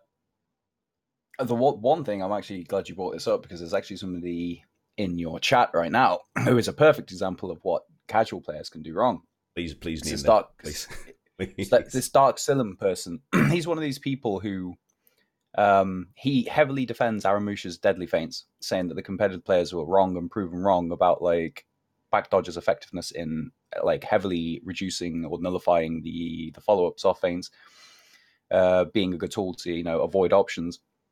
And he was complaining that he was in my stream, like he said it was a couple of weeks ago, and I had 500 viewers, and I called him a retard. But first of all, I never have 500 viewers. I think the last time I had 500 viewers was like, I don't know, like October, November, around the release of Marching Fire.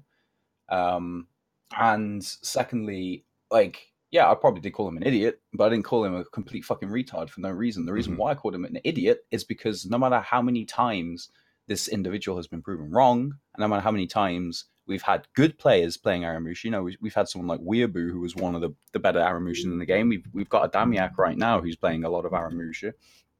And we've consistently seen it time and time again that back dodge is a strong tool to really heavily reduce the effectiveness of Aramusha's soft feints. But then we'll have people who are like, yeah, well, if you throw out a heavy, go into the deadly soft feint, and you feint it, and then you throw out 13 different attacks and use all your stamina bar up, you might be able to land 15 damage. But it doesn't matter whether you can still land damage in or not.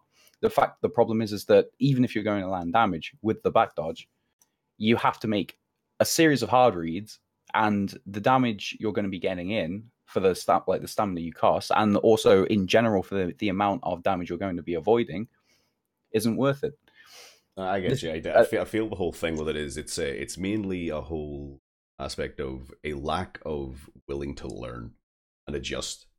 They just want to sit there and play how they've been playing for a while, and they'd rather not change what they've been doing and take what other people want to say, who are more so intellectual in terms of For Honor and mechanics. Yeah, and also that's not the competitive scene's fault, by the way. Seriously. That's not anybody's fault except the player. Exactly. That's just a person specific thing, which is unfortunate. And I think that that's part of the reason why this divide that we're referring to does exist, is because people have certain attitudes about others when they're anonymous on the internet, and they would say and do things on the internet that they wouldn't otherwise do. Right. And like a willingness to learn. If you can't fix stupid, right? Exactly. That's what. Okay, so the casuals more or less need to wise up, rather nuts, and be a man about it and take it how it is, more or less, is what you're saying. Yeah. Well, fair enough. Well, how about this then? What are the aspects that displease the competitive community regarding the casual tournament itself? I didn't hear that. Personally, I don't have a problem with it. I'll repeat it again for you, Hyperion. So more or less, as a whole, overall, what are the specific aspects of the casual tournament that displease members of the competitive scene as a whole? So I don't really think at this point it can really be considered a casual tournament. It's more of just a tier 2 tournament. From what I saw of it, it just at the end point, it reached to the point where it just turned into a tier 2 tournament, right? It was just players of not quite the level of the average tourney goer, right? Competing for prize and playing the same, basically like somewhat of the same comps, using similar styles, with just like the gameplay wasn't quite on par with, like Cluck and Mara, right? I wouldn't call that like a casual tournament at that point, right? It's a tier 2 tournament. Yeah, I wouldn't call it a casual tournament. Yeah, we'll call it a minor or a tier 2 then. So, I think out of the minor or tier 2, what is it you guys specifically think were the displeasing aspects of the competitive scene? I think it goes back to what Setmex was saying earlier, that they have no problems with the casual tournament, or, well, I'm just going to say casual tournament just because everyone's been referring to that. It's the fact that the TO had negative feelings towards the competitive scene and has been going around saying, no, they're all toxic. We don't want these people. And then there's also people who weren't part of the tournament because the tournament organizer didn't like them. So I think yes. So I think it was just the attitude overall was the most displeasing about the tournament. The whole negative stemmed from origin of the tournament, the person who hosted it, and the way that they acted towards the competitive scene themselves. Yeah, I mean, so much the people taking part. Yeah, I mean, no, like, I restreamed the entire tournament, and I mean, the only part of it that I guess that I made fun of or that I criticized was the organizer. I never criticized, for example, any of the players because it's cool. I mean, again, like as I think we said at the very beginning, I don't think anybody has a problem with a tournament that is for lower level players. I guess like the problem is like, and the annoying part that can't, like, except for I guess making a limit, as we said earlier, but that can't really be dealt with otherwise, is that there's so few tournaments already, and then you get banned for being a good player or being somebody who the organizer doesn't like, but obviously that shouldn't be the case. And then they play for much higher prize pools than we do, which again isn't like anybody's fault. It's not like the donor was a bad person because they spend their money in the way they wanted to. And it again, it's not like there's really much that can be done about this. It's just the competitive like plays is just very boring for a lot of people, even though the tier 2 or the casual tournament ended up being the exact same thing at the later stages. But I mean, maybe because there was more buttons pressed, maybe it was more interesting to people. But like, yeah, like just if there were like a weekly tournaments, for example, in For Honor, right? Like just weekly tournaments for everybody, and then, for example, a monthly or a bi-weekly for everybody for lower level players. I don't think anybody would mind this in any way. But I can understand where the frustration comes from. Where, for example, you play tournaments for like a year or a year and a half, and you maybe won like a little bit of money if you won a few other tournaments. Then suddenly, somebody along and they're like, and there's this huge one, and then you've been here too long, you're too. Yeah, you get punished for being a good player, and there's no there's no alternative. You can't do anything else. And then next week there's a fucking Shugoki tournament where we can't play 4v4 unless you're playing with fucking Shugoki, and I hate it. Again, I'll apologize on behalf of the that's not something you can do anything about. It shouldn't have happened. There should have never been anything in the background that enabled the organizer to prevent people from joining because they were disliked by him. But I also want to iterate entirely that if there's ever another tier 2 sort of tournament going on, there will be nothing like that ever happening again. I personally will make sure that never happens again if I ever, end up hosting one, whatever the fuck that is. But as well as that, it's fine. I It's was not any of anything your fault. I was that I'm actually with involved in, Salty on I'll voice chat make sure the whole time. everybody's able to get in. There will be no restrictions in terms of rank, past tournament players, any I think certain level of I think experience. I think we could talk about the rules for the tournament itself. I was just about to interject on that. You go ahead, Alern. I think you're going to say what I'm going to say anyway. Well, we'll see. We'll see. If not, then listen. Basically, I think the rules themselves were very bad, which I mean is understandable because like there's no real way to check how good someone is unless you know their name from like a tournament or something. Because like Grandmaster, there was a bunch of players in that tournament who were around Grandmaster or better than Grandmaster level, than the average Grandmaster level, and they should be allowed to play in the tournament. For example, Ash for the win was... If I might interject, Grandmaster isn't really a label saying that you're monstrously good. I got the Grandmaster. Yeah, it's not... And that's saying something. I'm fucking terrible at this game, and I got the Grandmaster with Highlander. Yeah, Kawaii made GM. Like, I think that already... No, that's it. Exactly. Wrap it up, that's boys. it. That is it. That is it. But yeah, no, GM should have never been a rule in the first place. Like, Grandmaster, so that should have been a thing. So yeah, 100% shouldn't have been. So what would be, I think, a good rule is, for example, if you want to make it a tournament for lower level players, just make sure that none of the tournament players are allowed to participate. The highest level tournament players. Oh, so you mean more so specifically prevent them by name?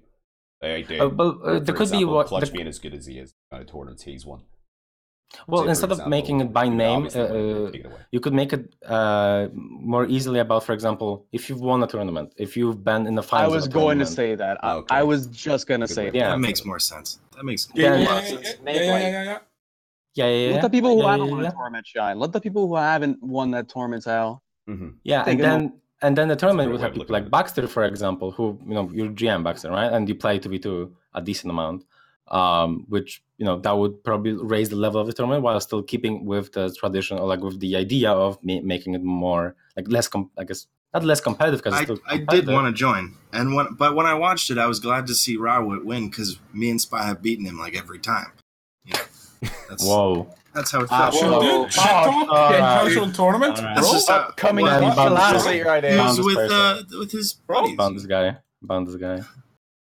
Man, inspired.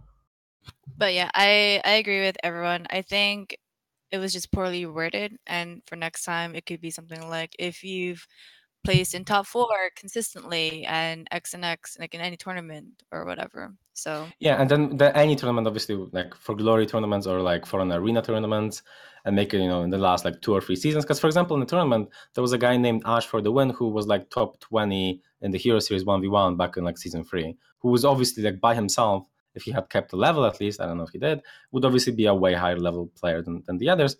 But there's no like actual way to check that if you're going just by the but like, I don't think he should be banned. I think he should be allowed to play.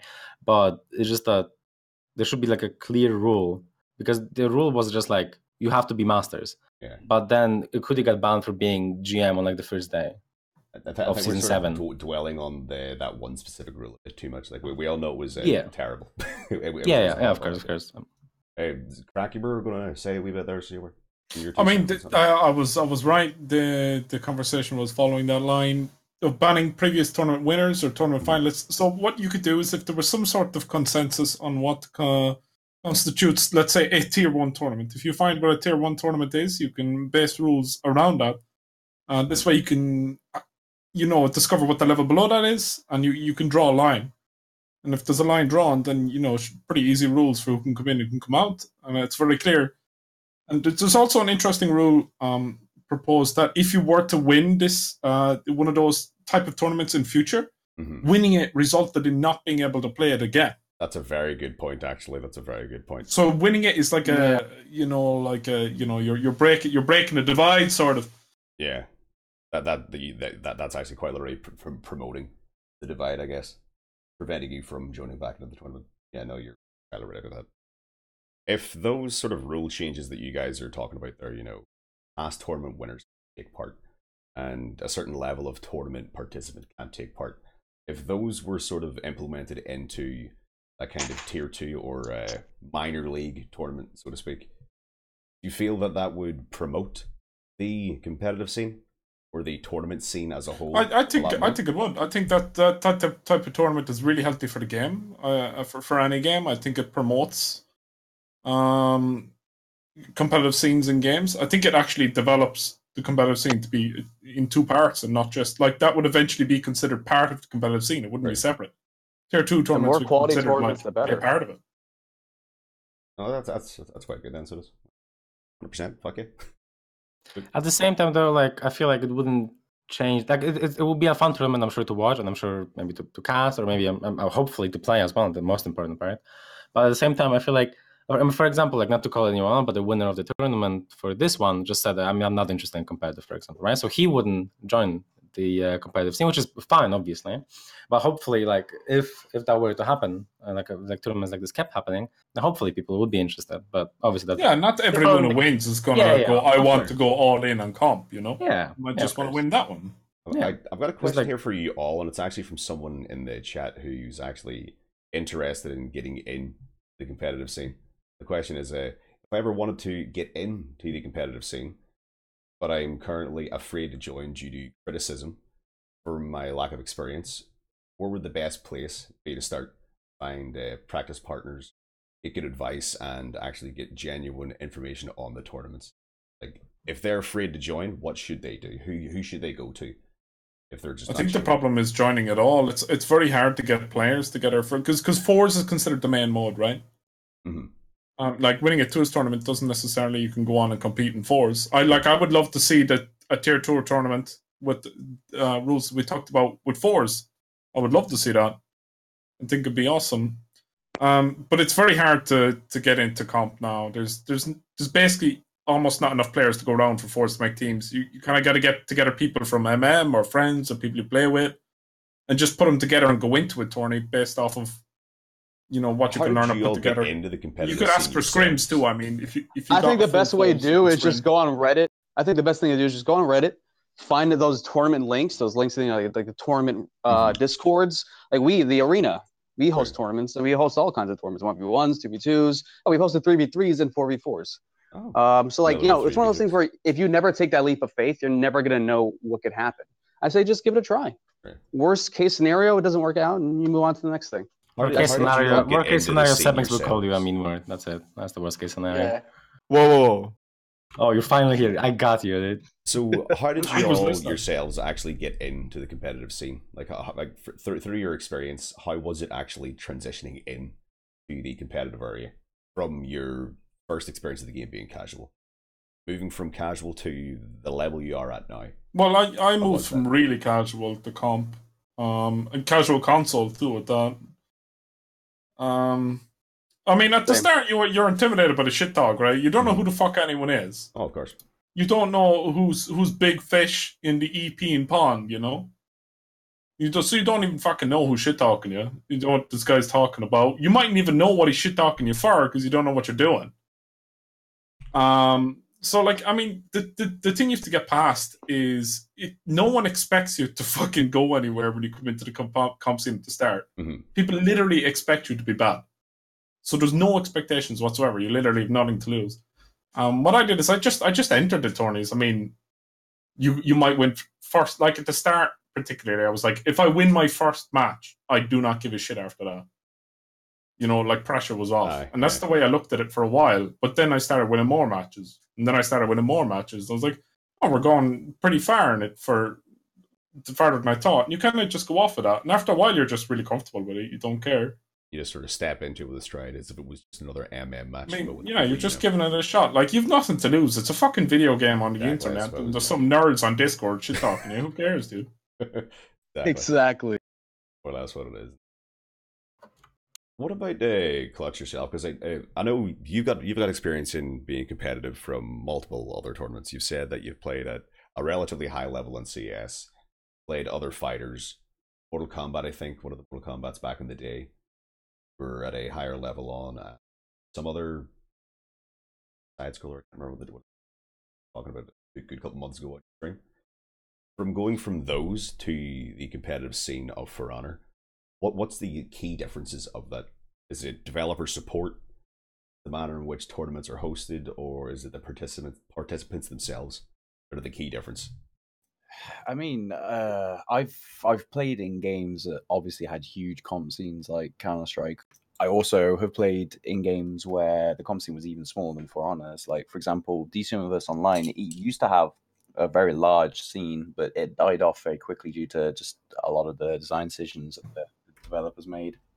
And I think just before I eventually stopped playing, there was probably, whereas now there's probably 20 really good players and then a sprinkling of other players in the For Honor competitive scene, there was probably like 10 good players in DCUO, if that.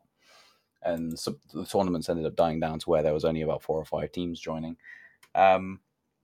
And the main difference I've noticed between games that have thriving competitive scenes versus the games which obviously like DCUO have dying scenes is a lot of the time it is some like the support from the developers makes a big difference.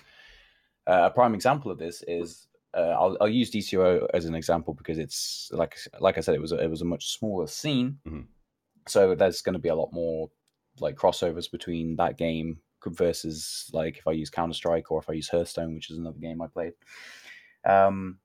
Basically, DCUO, there was always basically the tournaments were always not heavily populated. There was not a lot of players. Apart from one tournament that was held right after they made cross-play servers that enabled PlayStation and PC players to play against each other, because you can imagine all the grudge matches and stuff that happened after that. But even in that tournament, I think there was only like 12 teams or 16 teams or something like that. But I remember when the Batman vs Superman movie came out, the developers actually had a cross-promotional event tournament for 5v5 for a 5v5 tournament, or actually no, I think it was a 4v4 tournament. And they had sponsored prizes. The people who made the movie had sent them like loot boxes that had like posters for the movie, clothing, like a Lego box for one of their heroes. Like basically all the stuff in these boxes added up to like a few $100s worth of prizes. And they like the developers advertised it everywhere, like cross promotion, and it ended up having, I think, over 100 teams in it. It had something like between 500 and 600 players enter it. And you compare that compared to like the other tournaments that were being put on at the time, it literally, there was like more than 10 times as many players and teams in it. Yeah. Simply because the developers had, they provided prizes, they had advertised it. Like advertising is a big thing, right? Like advertising it on all forms of social media, their weekly streams where they discuss game changes, all these kind of things. It provides a medium because there might be people who think something like this would sound fun, even if it's not something that they would participate in a lot.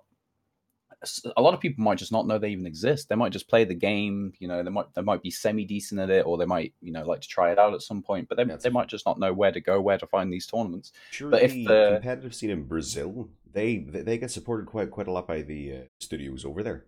Yeah, Ubisoft Brazil and Razer. They get a crazy amount of support, but they're sponsored by. And like, where's the support for the rest of the world? Well, Ubisoft Brazil is like very independent from Ubisoft Montreal or Ubisoft overall, so they just get to do whatever they want. And so they make like tournaments. Montreal and the other studios, they sort of need to take that as a learning point that they need to do it elsewhere, because I've heard that the amount of people that participate in those tournaments over there that Brazil are doing is pretty crazy. Like it gets close to 3 digits. I've never looked at it myself, but from what I mean, the 2v2 tournament that they're about to do, or they're just doing, I don't know the exact date, but it has similar numbers as like Mistress Mayhem, for example, or the Salty Dreams tournament, which all have around like 30 to 40 teams always, right? Right. So just by Brazil itself, it's not even like the entire region. I think pretty sure it's only just Brazil has that amount, just because they have Ubisoft Brazil support, right? They have sponsored, they have Razer sponsoring the tournament. And yeah, I mean that just shows like it is much better if there is developer support here. But I mean that's. But what we all need to do is just move to fucking Brazil, learn Portuguese, and then play in their. That's it. But on a serious note, I've spoken to Eric. Like I've chatted with Eric Pope before, and he said, they want to sponsor tournaments and like kind of like put this prize money there and do that thing. But I guess there's just like a lot of bureaucratic, I'm going to say nonsense to go through, you know, like paperwork and all these legal fucking forms and procedures. They have to do it because I guess they're such a huge company and there's so much money. At least we've got per wee Lord Dem supporting the tournaments, you know, like the only fella. Oh yeah, he might as well be the studio. He might as well be the fucking studio at this point, realistically. Actually, that's a good question for you. Is if you were the dev team, what ways would you promote the tournaments? How would you make them bigger, increase participation? What would you do to make them better than they already are? First of all, I would make sure to utilize all of the social media platforms I had available to me. So you know that their Twitter, their obviously the Warriors Den is a big one. Advertise that's it the only on one they actually subreddit. Advertise them on. Like their Facebook page, like anything they have available to them, like just advertise it in the game on the panels. Yeah. They could do that easy.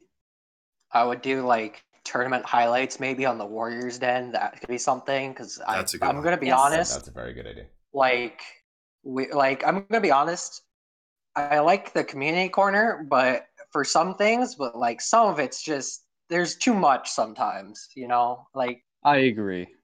It's great. It's great. Don't get me wrong. I laugh at it, but like you know, they have all the time, and they can include some more things as well. You know, I've never seen a tournament on the communicator, not a clip, not any portion of tournament, not any clip, anything. It's the only weird. thing about tournaments you see is the 5-second sentences. Oh, there's tournaments going on, this one and this one. They say the names and then they move on instantly as if they don't want to talk about it for too long.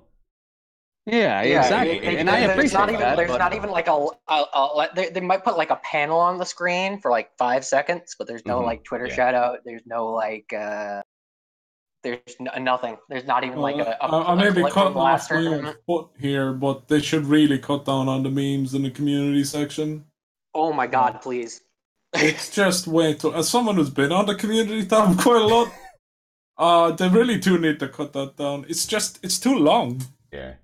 It's too long. Like, there's more to the community than the YouTube sound effects compilations. I want to be on the community corner, is what I'm saying. Make a meme video then. I made a few, but they were all about Ubisoft. You need more sound effects. I don't think that's helping. No one. Fair enough. Yeah, that's true. Unlucky. Yeah, I mean, they had this platform without... I think for them to revitalize a competitive scene, first of all, they need to balance the damn game. That's what people are looking for. Everybody's been asking for balance forever. Nobody's going to even... The reputation of the game when it was launched was tarnished, and I've been making this argument for 2 years. You know, it just had a disastrous launch, and it left a bad taste in a lot of people's mouths. And For Honor was a meme, and that's not easy to come back from. I don't think it's quite balanced though. That's the problem. Like you think it's quite balanced, or you think it's not? I think it's not deep. I think balance is the problem right now. Like back in the day, you had like 2 characters in 1v1, 3 maybe at most if you count the Shugoki before he was changed, and then 2v2 and 4v4 weren't played. Then you had like 3 characters in 2v2, and that's all you have. But now in 4v4, for example, you have around like 10 to 12 characters. You can reasonably choose depending on the map, depending on the opposition, things like that.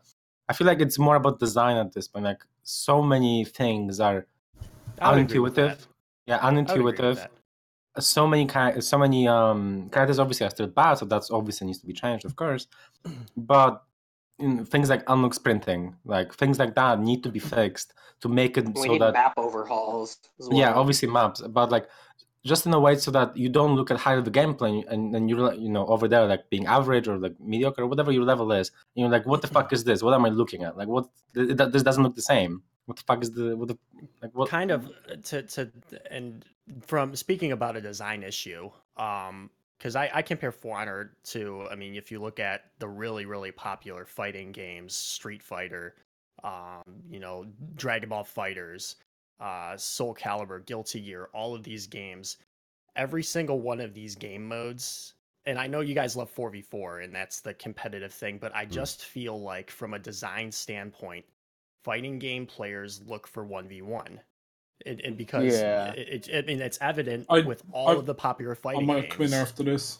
When you're finished, hype, go ahead. Sorry. Yeah. So, I think that from a design standpoint, the idea of 2v2 or 4v4 in a fighting game kind of is off-putting to a lot of people who have been playing fighting games their whole life and could potentially jump into the competitive scene and really, really, make a name for themselves in the community. I mean, because, and one of the reasons why I think 1v1 is so popular is because you have a drive. I haven't been playing fighting games for very long. This is the first real one I played, but I feel like when you're playing a fighting game, there's a drive to be the best, singular, one person, and from that, there's a little bit of celebrity involved with it. There's people you can advertise, like Clutchmeister or Sonic Fox in Dragon Ball Fighters, or Orochi I think his name's Orochi or Orichi in Dragon Ball Fighters, and Leffy and Super Smash Brothers and all these other guys.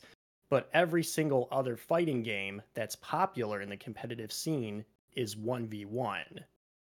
And I think that I don't think I mean I just think that the audience of people that play fighting games look for that because it's familiar with them. And I think the big challenge with For Honor is because it's a new genre, and it's not only just a new genre, but it's trying to just completely change the entire it's scheme an of entirely what unique a fighting sort game of is. IP. And that coupled with a disastrous launch, I feel like has been really, really tough for the game to come back from. And I'll toss it over to you, Crack, because I know you wanted to add to that. I'm just looking at here. So the top 1, 2, 3, 4, 5, 6, 7. There's only one out of the top 16 games viewed on Twitch right now that are a 1v1 scenario. I think a team-based anything is more popular than 1v1. It's for Twitch, that's a good point. For Twitch, well, that's for viewership. And then if you want to argue, well, what about in-game? Well, Dominion is by far and away, way, absolutely demolishes the amount of playtime in 1v1s.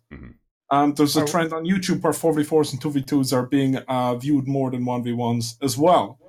And I think as players get better at the game, they're disliking 1v1s more, even though there's more characters viable in 1v1 now than there ever has been. But I think are we talking about fighting games still, or are we talking For Honor isn't like a fighting game, and the community is not even close, not even touching a fighting game, because in a fighting game, nothing is fucking reactable. Like, you play Smash, like I played a lot of Smash for Christmas. Well, what are you reacting to in Smash? I mean, people are going crazy, but if you say something is unreactable in a moveset, all over the YouTube comment section, all over Reddit, all over Twitch. That's not a fighting game community, and they're not looking for a 1v1 fighting game. They might think they are, but they are not.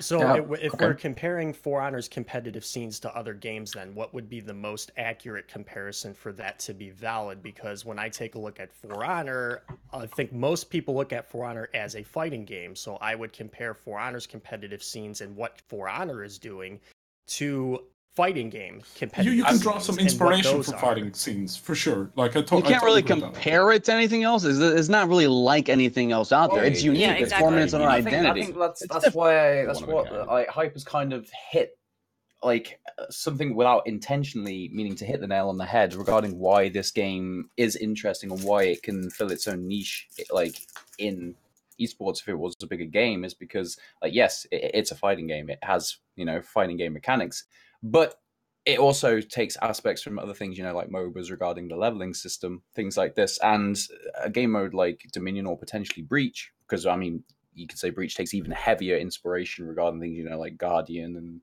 the larger maps and greater objectives to fight like over. A MOBA payload hybrid, essentially. Yeah, so that's personally what I really like about Dominion. Like, obviously, I like the For Honor mechanics, and I used to like 1v1s when I wasn't as good at the game, but it became very obvious to me very early on that the mechanics of For Honor, I think there are always just going to be issues with the mechanics in a strictly like 1v1 situation. I think you'd have to jump so many corners and fix so many different things to make 1v1, like to get rid of all the aspects of 1v1s that aren't fun to watch, a lot of the things that people complain about, to make 1v1 at least a more pleasurable mode at a high level. The reason why Dominion is so popular, I believe, is because it gives you this nice mixture of this, this competitive these fighting game mechanics, and manages to make them work in like a team environment. Because at the end of the day, how many 4v4 or actual 2v2 fighting games are there? And when I say 2v2, I don't mean two people are so someone's 1v1ing and then one dies or tags out and then goes in, because I know there are fighting games like that. But how many fighting games are actually you have 2 or 4 people fighting against another 2 or 4 people on a large map? I think that's where only one is Smash, because there's a small 2v2 scene. That's it. Yeah, I mean, there's also the Brawlhalla. That's also a 2v2, I guess, but that's not 4v4 or anything like that. And and Smash 2 is awesome to watch. It's so good. Yeah. Can I jump in really quick, Lauren, and then I'll toss it over to you. Yeah, I agree with that, Clutch. Of course, Dominion. Nobody can argue Dominion is not more exciting to play and watch than 1v1. 1v1 is just absolutely awful. I guess what I was trying to do was kind of, because when we're talking about, yeah, it's coming from me. Yeah, no, it's awful. God, I hate it. But I guess I was speaking more of, For Honor's audience and what For Honor's audience could potentially be looking for to make the game more popular competitively. And for me, the most accurate comparison was to other fighting games. I wasn't necessarily speaking to the design of For Honor specifically. Do you mean marketing and hype for it, Hyperion? I think just competitive scenes overall, and like when I take a look at For Honor's competitive scene, and I think we could all agree here the competitive scene is more or less non-existent aside from some grassroots tournaments, which, by the way, is awesome. Community-driven grassroots tournaments. I mean, that's been the thing that's kept the competitive scene alive, and that's awesome. But when I'm taking a look at why For Honor is struggling when a game like Dragon Ball FighterZ was the biggest game at EVO this year, that's the comparison I'm trying to draw, because one is very, very successful, the other isn't. Now, I understand that they're two very different games, but there has to be some overlap between those two games, right? There has to, and as far as maybe how they cultivated their audience or maybe how they marketed it or whatever, there's got to be some commonalities between the two different games. I need to butt in really quick, guys, to make a comment here. Right? We are currently above Goran King in views. That means we are view-botting now. Exactly. We are the view-bots. Let's go. Easy. We are the gods of For Honor legend. You forget how this works, dude. He'll see that you're higher view than him, and then he'll up the view bots. Literally, it happened. I think it was the past weekend or the weekend. He put it to 1,000 at one point. Well, that was fun. I was a mod in his chat. That was during some Brazilian. I think it was some Brazilian streamer or some kind of foreign streamer had 400. No, it was 350 views, and Garain suddenly jumped from 200 to 400 just to put himself back on top. So it was.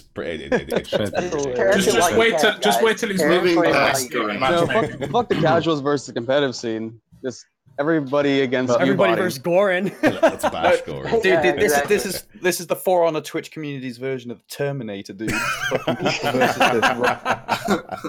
I want to go Rain to promote our tournaments and play in our tournaments. We should ask them to host the console. There we go. That's the support the competitive scene needs. We get 250 robots to play the game now. 250 robots. PlayStation 4. Dude, I've seen how the level 2 robots play. Dude, they parry everything. Yeah. They're nuts. And we can just use machine learning so they can learn how to market the game competitively and grow the scene. Done. AI, it's deep AI. It's actually something the game does need is hype. There's not a lot of hype. I think the spectator mode is needed for that, to be totally honest, in my opinion. I don't think you're going to get much hype without it. Actually, whatever the balance of the game. There's a Reddit post I saw, I think it was earlier today or last night, where somebody had managed to get away from the actual camera, the third-person camera, show what it actually is, and it's actually an orb that activates the different effects depending on what, like a fire flask or stamina thing going on. Why would that be hard to implement?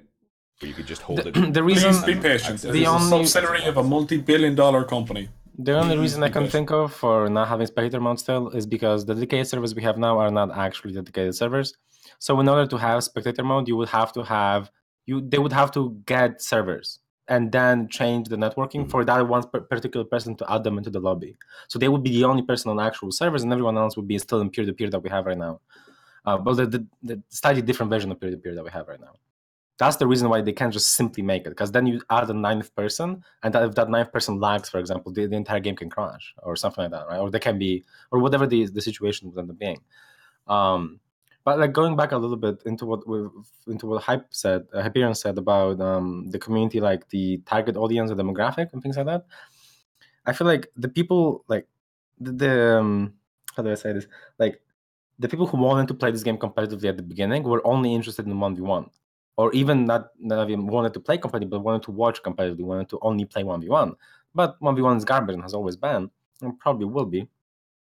So because of that, they all left. Every fighting game player or whatever, people like that, they all left, even if they were interested. Like the very season 1, for example, there was a Shugoki tournament, right? Where I just want to cut in really briefly and say that Garain's views just jumped up by 50. He's on 230 right now. So that's good. Open up 2 tabs. Open up 2 tabs. Everyone. Literally right after I said it was going to happen, it fucking happened. He has predicted the future.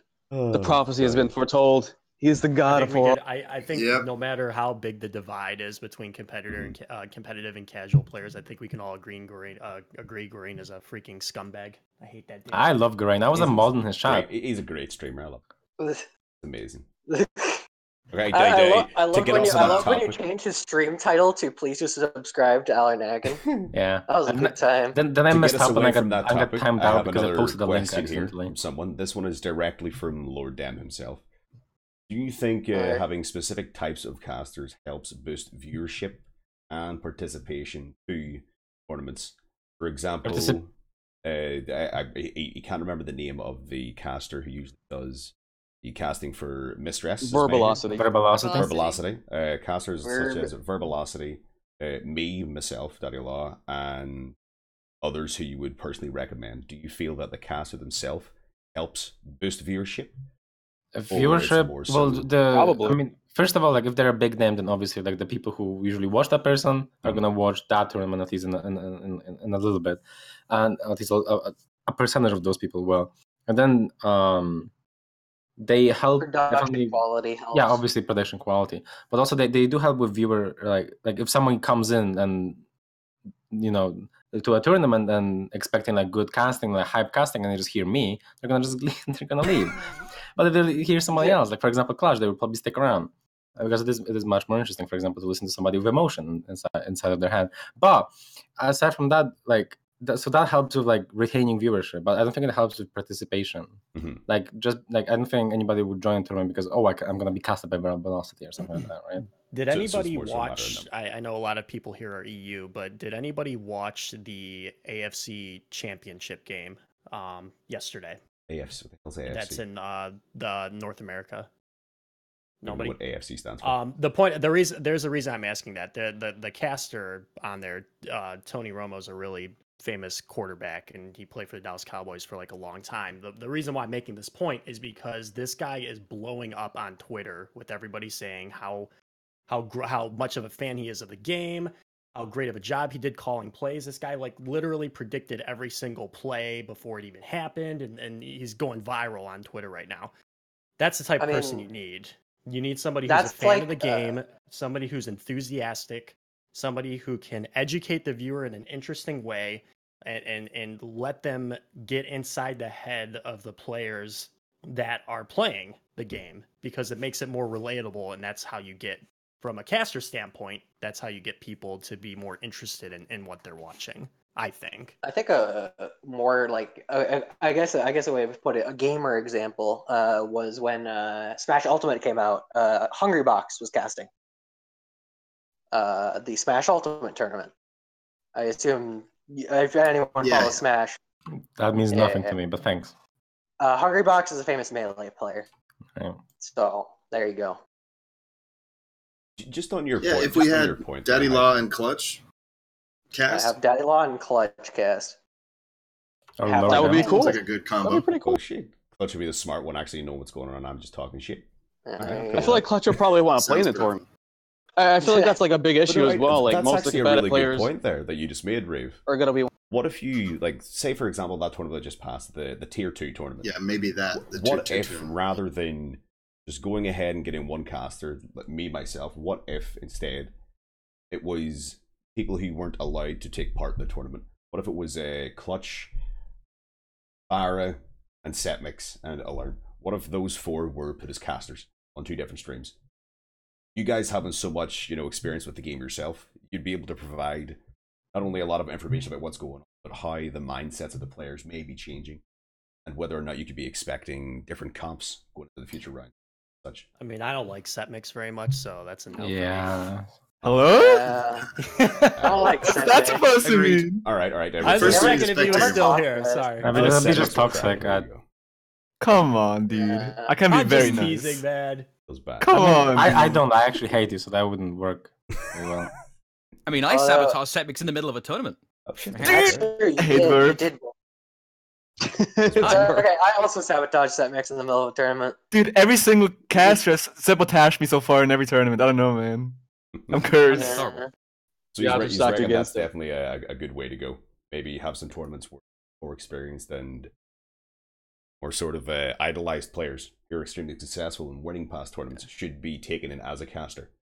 Yeah, I actually want to raise my hand here because I've got some rather specific knowledge on this specific topic. So I have been advocating for a really long bloody time in this game to get multiple players into Chair 2 roles for analysis.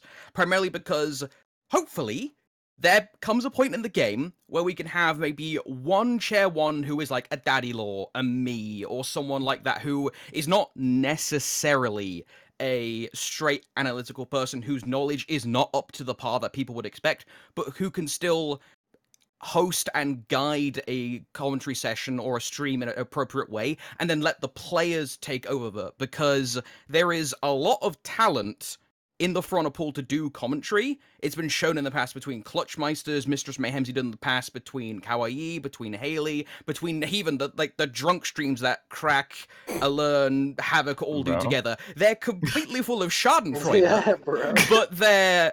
Well, I'm serious. It's completely full of Schadenfreude, but it is sources of great analysis. I mean, I dipped in there one time, said hi in the chat, and Alern and Kawaii in a slightly sarcastic fashion gave this 5-minute long spiel of really interesting lore about the players that I wasn't even aware of. That kind of thing is missing in commentary right now because no one can provide it in commentary because the people who can are too busy playing in the bloody tournament. So if the game gets bigger enough to the point where we get lots of people playing, lots of people actually wanting to watch that kind of thing, which we need spectator for, hint bloody hint Ubisoft, then we can have some of these other players come in, commentate, and elevate the level of the broadcast where it currently is, where right now is substandard. I think one of the issues is that the game modes that can be casted, it's a lot harder to get hype over the super high competitive level for some casters. Specifically me, it's really hard to get hype for like 2v2 at the top level because of the way that 2v2 functions at the very, very highest level. It's very patient. It's very much like Nabushi's poking, looking for recoveries.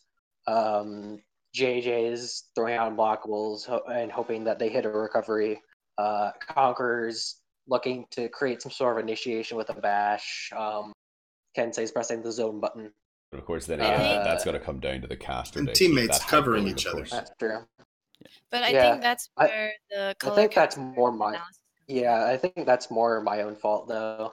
But I would like to see. I think it would be a lot better if we could get 4v4 casting, because I think 4v4 at the current state is a lot easier to get newer casters in. If that makes sense, I think that's more the point that I'm trying to get into. It's a lot easier to get new casting talent from people that don't have casting experience, because I don't think many people in the Ferrari community that are the competitive players have a lot of casting experience. I came in with like essentially no casting experience at all. It's the same with me. And I think the it's a casting lot I did easier there was the to first time transition I've ever from done it fours. myself. Yeah, I think it's a lot easier to transition from fours than it is from twos. Yeah, no, makes that's sense. actually a very good point, because I guess if you're more so experienced in fours and you're watching whether it be a twos tournament or a fours tournament, you're going to have a lot more to say. You'll be a lot more experienced in analyzing 1vx situations. I do think twos is a more explainable scenario, like in the depth of If it. you play the mode, yes. At the same time, though, 4v4 has a lot more to explain, meaning that there is a lot more to actually show in terms of depth, in terms of things like when you understand 2v2, you're like, okay, cool. I mean, it's like, okay, they just pressed the Nobushi just zone, cool. Whereas with 4v4, of course, there's a little bit more to it, positioning and things like that. Whereas with 4v4, everything, all of that is still there, like all the aspects of 2v2, all the aspects of 1v1 as well. But you have that packaged into a mode that actually has a lot more into it as well. Like all the resources to make it super entertaining if we had the ability to cast it properly. It's there, just we don't have the actual, say, microphone to actually blast it out there and let people see it. If we had the actual spectator mode properly, it would be entirely brilliant. Me personally, I'd say if the spectator mode was there and we were able to actually properly cast and promote 4v4 tournaments, show them and stream them properly, it would be a whole completely different story. It would be much larger than it currently is, I personally feel.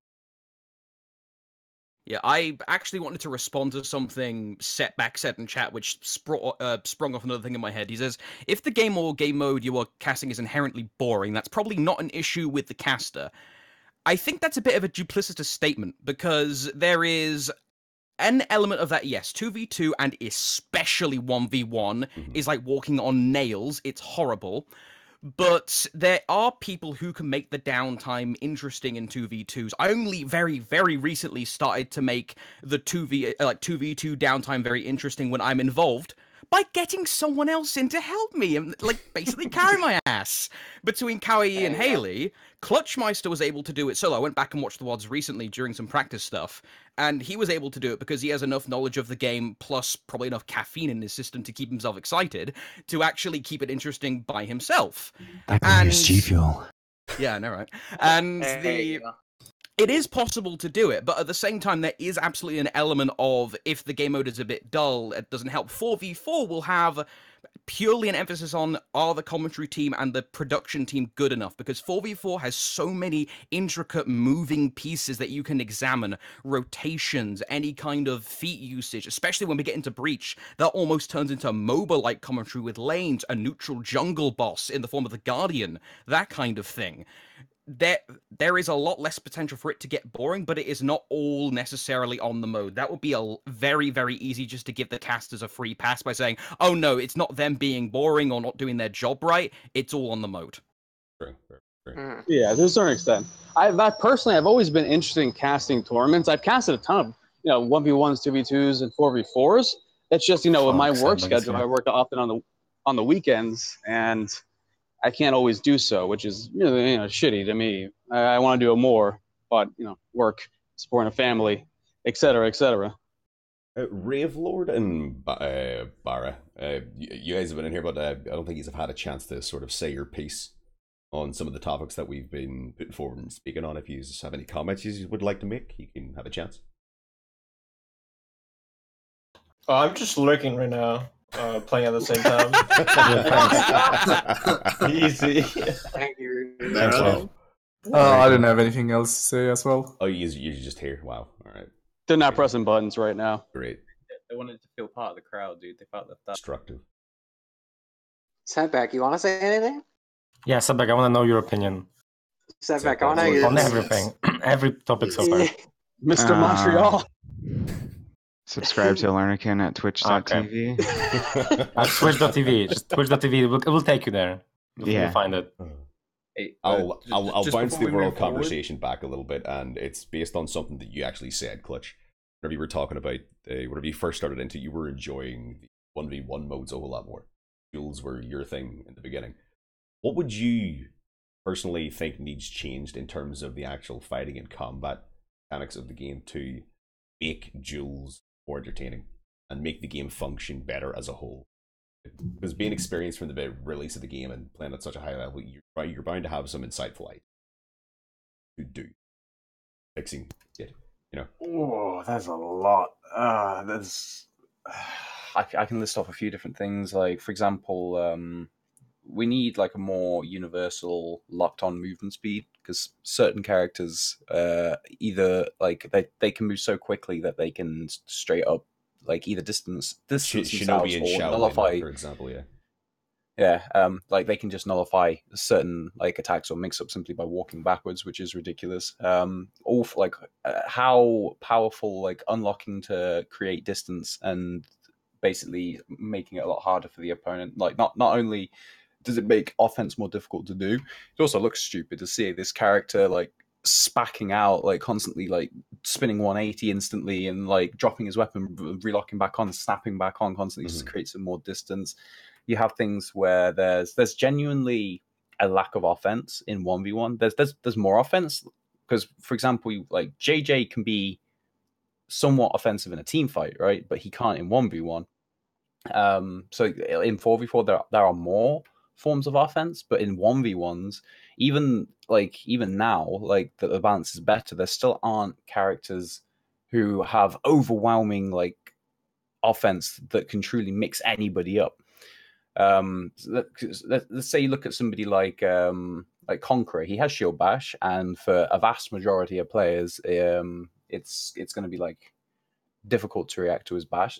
But there are a few select people who can react to it, maybe not every single time, but very consistently, which heavily shuts down his offensive options. But you can also distance and make it a lot harder to actually land any offense. But then you also have characters again like Kong who have a multitude of defensive options which can help nullify offense, which further exasperates the problem of 1v1s being very defensive and very the whole meme about 1v1s being staring contests, because Conqueror has so many varying option selects for like parry attempts, etc., where it's harder to land damage on a Conqueror than it is for a lot of other characters. You have things like certain attacks having like not good enough tracking, which can completely nullify certain mix-ups again, because certain characters can just back dodge them. An example of this is Tiandi, for example. His kick is supposed to be some kind of mix-up. You know how he can soft feint his zone, or a heavy that lands, whether it's blocked or actually connects into the kick, and then you can soft feint the kick into a dodge, which you can go into like a dodge light to catch a dodge. But right now his side dodge lights have such poor tracking that you can literally just buffer your guard up top and dodge backwards, and the Tiandi's side dodge lights won't track. There's examples of a lot of these things where there are mix-ups in the game that can be heavily nullified by silly things like just unlocking and rolling away, again, which further adds to the problem where true like mix-ups are not as common, because there are like attempts at mix-ups in certain characters, but they just don't work. Or you have like tools like JJ where you can just dodge, and there's nothing a JJ can do if somebody dodges on the correct timing. So there's a lot of things. I quite like. I like Shaolin's mix up at a key stance. The kick and the undodgeable heavy, because the kick is very hard to dodge on reaction, like extremely difficult. Point blank, it's almost unreactable, but with a little bit of distance, it can be reacted to. Yeah, but the issue with this is it's not offense out of neutral, right? So if you have somebody who's really good at parrying heavies and simply blocks top, you can react to his side lights. And even Shaolin can have a problem if he's not playing against an assassin character, where he will struggle to get into key stance, and again you get into the situation where fighting turns into like a load of last frame feints trying to bait your opponent into parrying when you're not going through with it, and landing like a top light or getting a GB into a heavy to land damage.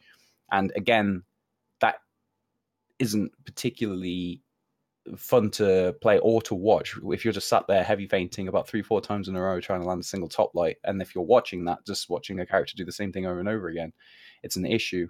And talking about doing something over and over again, it's another issue that For Honor's always had. Like, characters will most of the time only have like one form of viable offense, right? For example, Old Warlord had just headbutt, Shigoki had just crashing charge, Conqueror has just shield bash. Like his 400 ms top chain light isn't, it's not going to be used offense. You just block top and react to sides. You have other characters who can do a little more, obviously like Nusha with tri-directional lights, but at the end of the day, that's still her only offense, right? Is her tri-directional lights. So yeah, she has traps, but if you're on a good connection, particularly in 1v1, a good player is going to avoid a majority of your trap attempts, if not punish you, like straight up punish you for them with either a light or a guard break. So I think the problem is because these characters are also being designed for 4v4, and you have characters with tools that are obviously designed to be more useful in situations where there are, more players available to you. For example, like Conqueror's All Block is going to be more powerful when there are other people throwing, external attacks than it is in a 1v1. Or like Shifu stance on JJ is obviously a lot more effective at getting you out of recovery frames in a team fight when somebody's trying to punish you for throwing out an attack. Like, it still happens in 1v1, yes, but it happens a lot more frequently in 4v4. A lot of the time, because characters also have these tools in their moveset, they're designed to have things they can use in these situations, that when you put them into a 1v1 situation, these tools are either nowhere near as effective and aren't going to be used hardly ever, or are just straight up useless. So... Sorry to cut you off, Clutch, but adding on to that 1v1 situation in regards to unlocking in particular, back a while ago, like Season 5, I think, they completely nerfed dodging. It was big time nerf. I think they kind of maybe went in the wrong direction with that, because now it's kind of like the opposite. Unlocking is strong and dodging is kind of shit. And, if you look at a game like Guilty Gear, you can dodge as much as you want.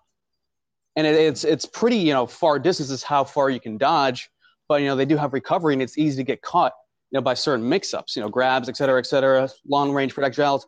That's a whole other beast. And Soul Calibur also has some footsies as well. I think maybe dodges should be a little stronger, maybe some more distance, so you're not unlocking constantly to get that distance, but you are able to get it through a dodge, which has risk, unlike unlocking, which is basically no risk at all.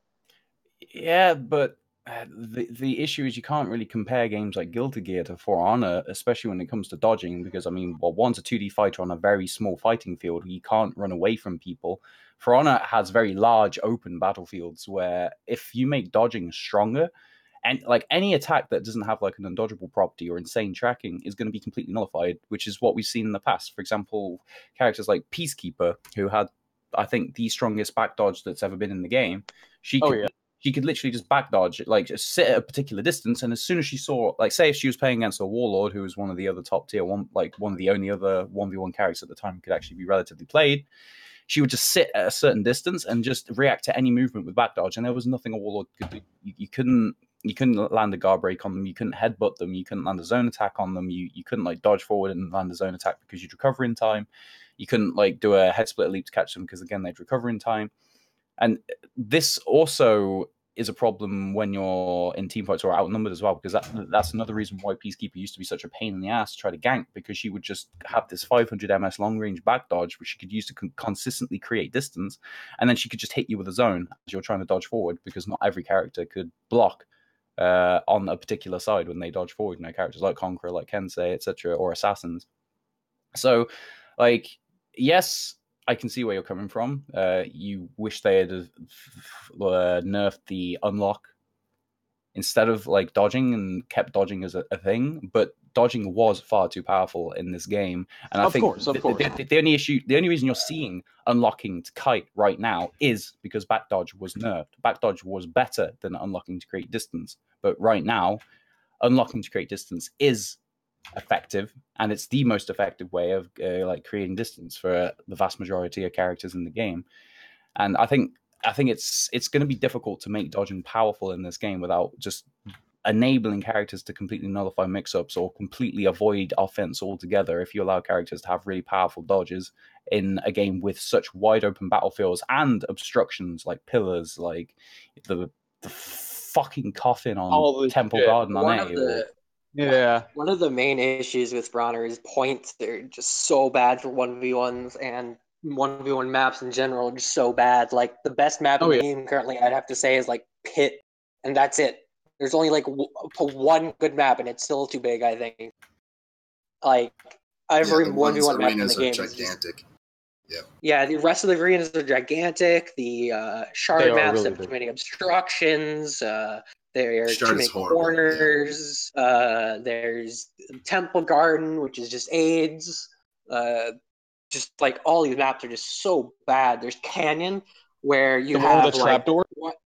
You have one Little S corridor trapdoors, and you have canyon, canyon, you have, oh my god, everything. It's just all the 1v1 maps are just so bad, and all the point 1v1s are also just so bad. Like, it's to the point where I think Score earlier this week took a look at all the 1v1 points, right? Like all the Dominion points and how 1v1s worked on those maps. And he found out the best possible map point for 1v1s was High Fort C, the one with all the ledges. That was the best one because that's the only one you could possibly have a hope of catching someone. Because the rest of them you could just run around as it's unlocked and they can't catch you. Yeah, and I think it really like a lot of like the 1v1 scenarios in this game come down to giving each character better tools to engage, and punish their opponents for doing these things that they take risks on doing. Because it's kind of imbalanced now. Back then it used to be like you could back dodge, of course, as PK, but it would still present some risk because if you got guard broken, you got guard broken. Now, if you unlock, just counter GB, and that's it. I mean, And back you get hit dodging with back. back in the day, you could just back dodge and counter guard break with PK because it was 500 to mess. Oh yeah. I mean, of course, but they call you on startup, you're fucked. But yeah, I think it's really just coming down to unlocking is really strong, back dodging is really bad. Maybe they could just change the timing. So yes, you have more recovery, but you also go a little bit more distance, and it's more useful to disengage if you need that breather for a moment, or if you need some range to collect your head. I don't know if back dodge needs changing, but unlocking it seems like is a universal thing we're deciding is needing some kind of look at. So, like, what could they actually do? Like, make it take more time to unlock? Interject here. Right after you finish your point there, Bax, I just want to say I'm going to bring it back to the whole original, conversation that we were having at the beginning, the casual. Oh yeah, we got to get off topic. Yeah, we got really off topic. Slightly derailed. I'll be right back 1 second, but I'm also going to let people know that Green's turns view bots up to 300 now. I'll be right back. All hail Green. Yeah, no, so those aren't view bots; those are just passionate Frenchmen. Exactly, they're just silent lurkers. Hashtag lurk for. But the whole thing, after all of the topics that we've covered and sort of spoke about, is there really a divide that's there, or is it just a mere matter of misunderstanding or sort of not seeing exactly what's going on? Because from what I'm understanding, the way it is right now is everybody here is cool. I see no sort of distaste or negative feeling towards anybody. I don't see anybody here disliking each other. Everyone seems to understand all the points that are being made, and a large majority of them everybody's agreeing with and staying on the same point. It's just sort of a matter of people not paying attention to it and asking the right questions, or sort of paying attention enough to sort of see that aspect, or what is it you think? Do you think not really caring enough to ask the right questions? What? Not caring enough to ask the right questions. I mean, a lot of people just generally don't care. There's a lot of trolls on the internet. A lot of people who just, people are going to be assholes at the end of the day. And some people care about the game and want it to get better. Some people just want to play and then they go on the internet and say, "Fuck you, ha, you suck." Yeah, that is it happens everywhere. There is a divide, a certain amount of a divide. But I believe it really just is misinformation and misunderstanding. The two biggest things, really. It really does seem like that, and it doesn't feel like it's as big as it's being made out to be. Yes, well, I think tier 2 I think if I can say something, the big thing to keep in mind is this situation is not at all unique to For Honor. You could argue that it's bigger than For Honor, even though it's still a vocal minority. But I think you guys already touched upon that. It's because the game's balance was so bad at launch, and that drove a lot of people who care about a competitive experience, and so you're left with a lot more people who don't care about that. So maybe that's why there seems like a larger pool of D-bags present that are very upset when people try to win at a video game. No, I'd agree with that there, because of the shitty launch and whatnot. The a-holes have stuck a lot of the people who are more sort of. And not even a-holes, just people who are just don't. That's not their passion, and that's fine. But that that misunderstanding or lack of caring, which is not necessarily a bad thing, can lead to frustrations, and that frustration can be vented out in negative ways and at people who don't necessarily deserve it. Very true.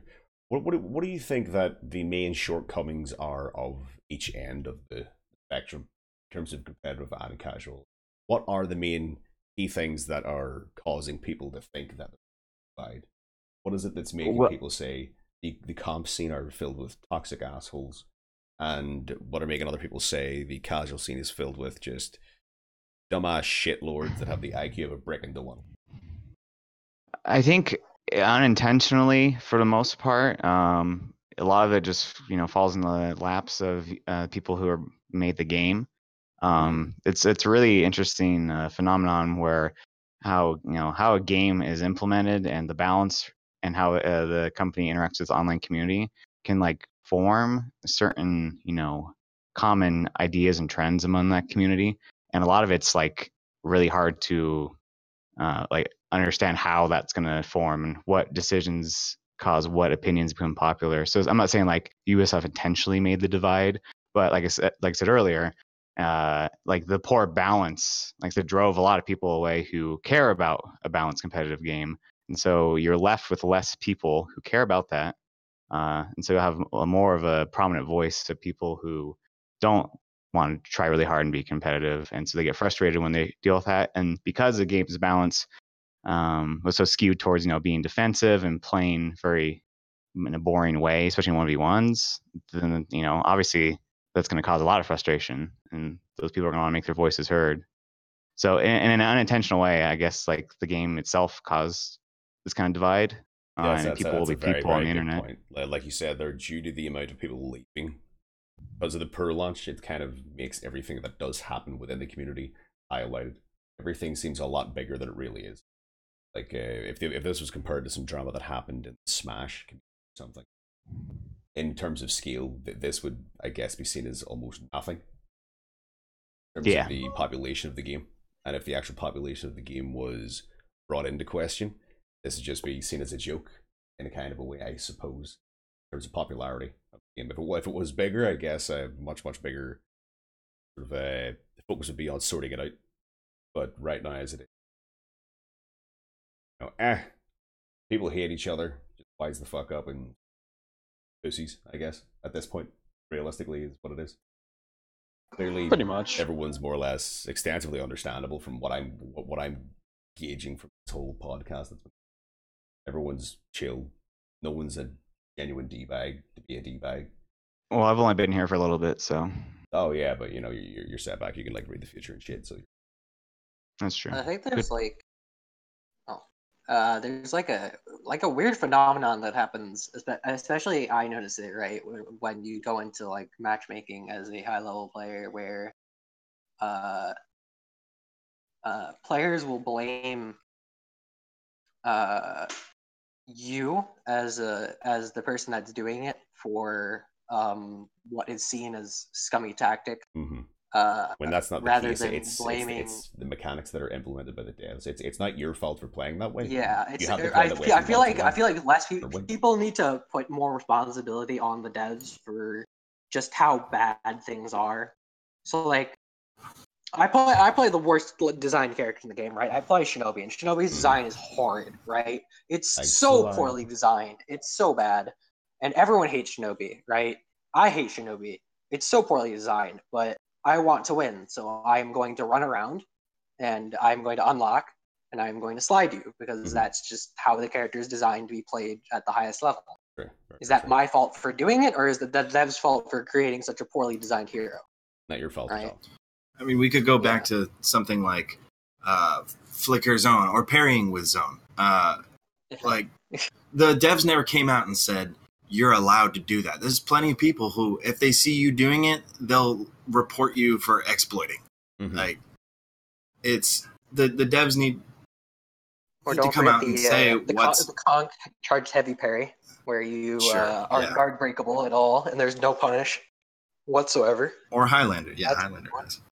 Highlander, Nobushi, that's it, really. Those three. And it's because there's no education. Oh yeah, go ahead.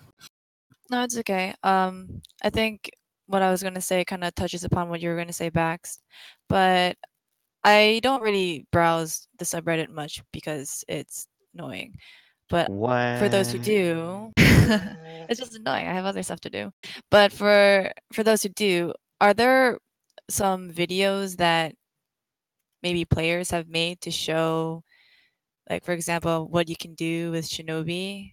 Because like all I can see is just like people talk about it in terms of text form, but at least for me, like I'm in the Guilty Gear scene. I always see posts of people labbing or practicing, and they'll show off things that you can do with a certain character. And I feel like if, like, you know, this goes back to the educational content that we need to give to the Ubisoft needs to give to the casual players or just the community in general. I feel like if they had access to all these things, it may bridge the gap a little bit more. I'm not saying it's going to fix everything, but I just feel like it will help out. There've been a couple of videos that I've seen. A great example would be the video on how to use the most recent Valkyrie tech, the unlocked light for the superior light connection. For the full block. Unlock crushing counter. There was a post made said he about was that, making stuff too, right? and that instantly shot up there. So it did. I don't know why, but it was originally posted on the competitive subreddit, or was it just the normal for competitive? It was on the competitive. I think somebody referenced it on the normal subreddit, and then it started gaining speed from there or something.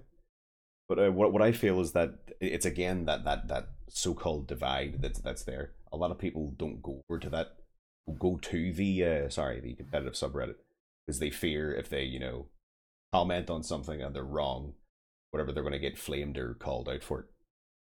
And those kind of things, there's also cross-posting those kinds of informative or educational stuff to the main For Honor subreddit. Has a couple of landmines as well, primarily stuff that really challenges initial thought. Like, I run into this trap as well. I remember seeing my first post that was educating me on how easily beatable Highlander is if you play it correctly, like being able to do backsteps, that kind of thing. And I was like, wait, what? You can do this? Excuse me? So I had to look at it. I was like, oh, that you can do that, okay. And that was like seriously changing.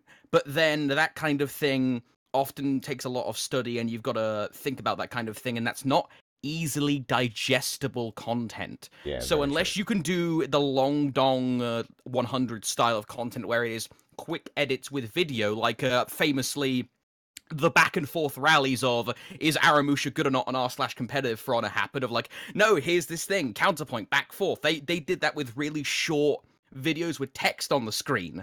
That kind of thing could gain a lot more traction and inform people at the same time versus these long Socratic posts in text, or with videos that last like 2 or 3 minutes long in like 720p with boring commentary.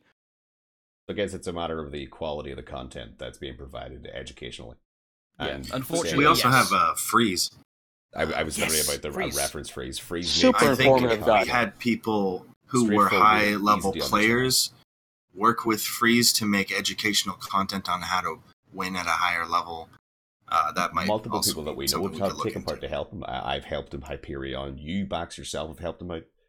Yeah, but that's more on like how things work. Exactly. I think. But it's a matter of him. Tactics. He acquires the information and puts it in a digestible form. I mean, someone could literally look at like the most complained about things of the month and make quick counterpoints to those.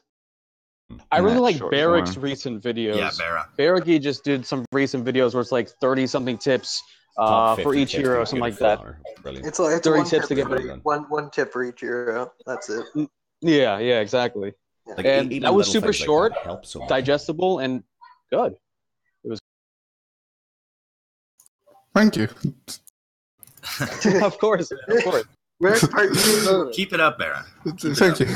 I just want to notify you guys that the devs have actually been watching the podcast. They're extremely interested, and the VOD will be going to the team.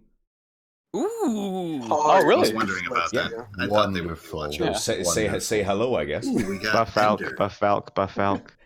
Wonderful. Where's my workshop invite? That's the real question here. No, I'm kidding. Spectator mode. We need to start a chant for spectator mode. Spectator mode. Spectator mode.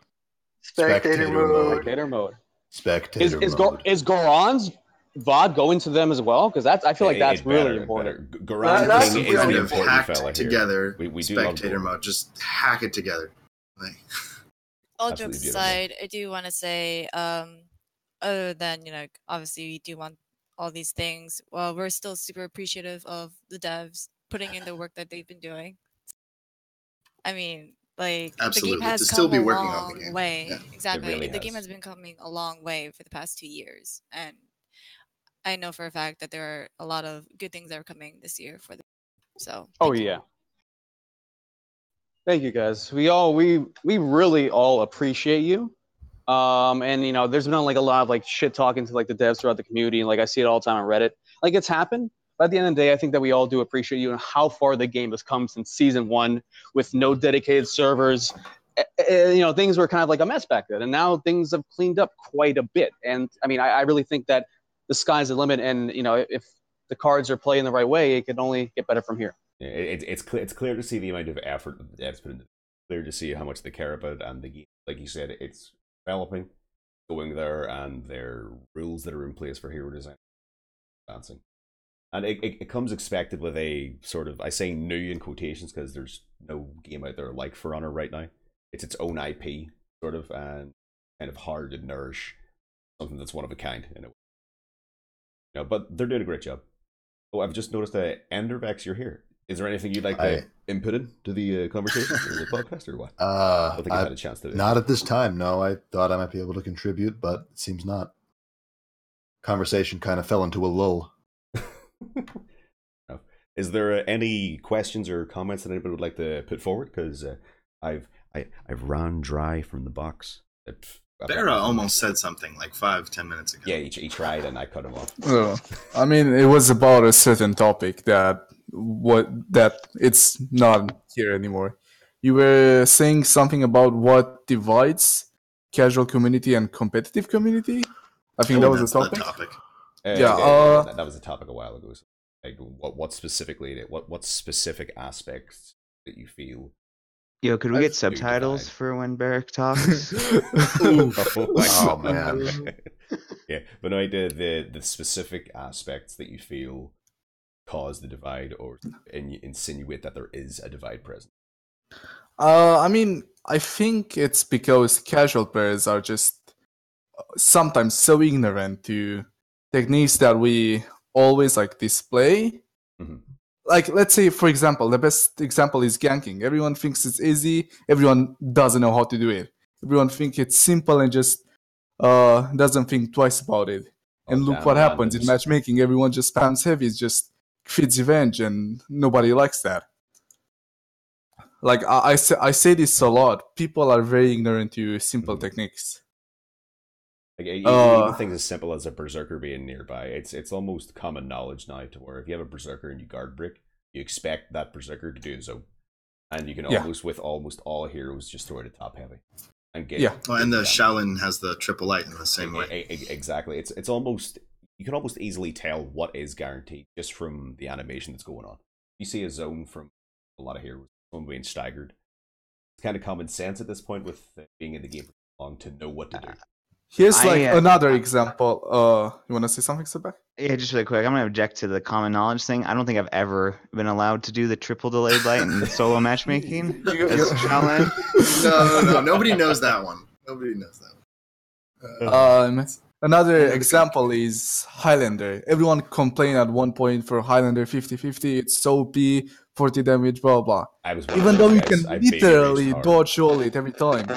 But nobody cared to learn. Everyone was just busy to complain on Reddit. Just mute Kawaii for a second. You're going into a tunnel. We can't hear you. Oh god, Kawaii's going Mr. Roboto. He's turning into a view bot. Mute him for a bit. These are just Goran's viewers coming into the chat. Oh shit! God damn it. One of us. Fuck that. Good lord. I'm sure this was already mentioned, but not only are non-competitive players generally more ignorant, they also are in some ways willfully ignorant. They see playstyles of competitive players as dishonorable or scummy or toxic, and they refuse to learn more about the game because of that. Which means they have a harder time combating those playstyles and complain even more. So in some ways, it is their own fault. I mean, it's not so much others putting the barrier there in front of. It's them literally ending themselves. Advancing and learning. Yes. That's literally. Want to say something there, Barra? Sorry, I cut you off. Yeah, like when a learning king got shot out from Spliced, a lot of people were like, should I listen to this guy? He's just a scummy unlock that won 10,000. Like that was every comment in the spliced, and it was true. He is. And scummy every leader. time, like Alernikin does something, is like, yeah, but he's just. I mean, actually, this doesn't apply that much anymore, but it used to apply back then. Yeah, but he just unlocks and blah blah blah. He has no skill, and therefore they don't want to learn from him. Let's say. Agreed. What's That's the all first true. word of unlock? I have returned. Right. First I think I word. can chime in here actually for a little duration. Also, hey, I'm here, by the way. I do have an idea as well. For one little thing. Yeah. How about the idea of Ubisoft having a channel for creator content that's like educational and like maybe paying the creators, like Boom, just there so you that go. we don't. They have that like already. games. They used to do sponsor videos when the game came out, and they're like still on the main page of the website. If you go and try to learn a new hero, you get like sent to big YouTubers that have no idea about the game, and like to try to teach you how to play something that has probably been reworked 10 times now. Something we could definitely. I don't mean to be offensive to the YouTube creator or say that they're a bad content creator or anything, but a good example of that would be when the Woola were getting released, and I think it was something Cowboy, their name. Got access early. Wow, Cowboy. Yes, exactly. I'm not saying he's a bad content creator or he didn't do a good job, but it wasn't anywhere near as informative as it would have been if it was done by. What do you mean? What do you mean? You saw so many examples of the heavy button. I have never than when I watched that video. I analyzed that video for about 15 minutes and released the video on the analysis of it. All I did was talk about, okay, this is a heavy. I couldn't tell if his Sifu was a back dodge or not. I was so confused by what he was doing. I got nothing against Cowboy. I don't give a shit. But like, I was looking at that video and I was like, Jesus, has he just got an analog stick in R2? Like, I didn't know what was going on. I want to. I think you could accidentally do more moves. I don't understand. I mean, he's fucking low-key trolling everything. Yeah, you're blind to clip. Correct. Yeah, it's better. I wanted to add on something like super quick before we finally bloody let Silver in for his point about the pay. We can't even convince Ubisoft to fund prize pools. How are we going to expect them to pay for creative videos that don't specifically give them promotion? That is not going to happen in a million years. That's true. I was going to say good idea, but good luck. Yeah, I think we need prize pools a little bit more than that. Yeah. But to get people into it, I'm more giving you the right to educated. Go. In the direction of quiet woman. Let fucking Silver speak. No, actually, let this Okay, I had a because point it actually too, guys. plays Let me into my run. point as well. Because what I was gonna say is really just the reason why people are not really learning the game is partly due to how Ubisoft handles the game. Not only at their website, which is, by the way, in some places absolutely horrendous, by saying that some characters have strengths that are inside their feats, which are sometimes not even accurate or straight up false. And then the attitude within the Warriors Den itself, where they don't direct you towards things you can learn, because in game you clearly can't learn these things, because you go into the training mode and everything, and it teaches you bad things after parries. It doesn't actually teach you characters or moves or strategies pretty well. But there's plenty of other content creators that try to do this instead, and I think it is partly due to the attitude that the general players have, that they don't seek this content out. It's not readily available to the point where you say, oh, I'm logging in on the game and I want to learn this hero, so where are you going? Are you going to the training mode? You're not really learning much there. You're not going to the Ubisoft website, because what are you going to find there? You're usually just kind of left with your own devices. And I feel like if they focus a lot more on actually having people learn the game, or like directing them, especially this late into the game's development, right? The only people left now are the people that may actually stay for the long run.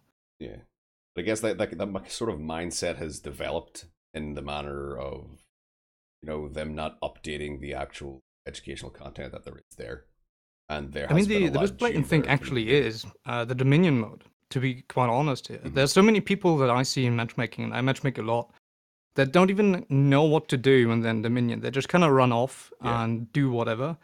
Because the Dominion mode is never really explained to you.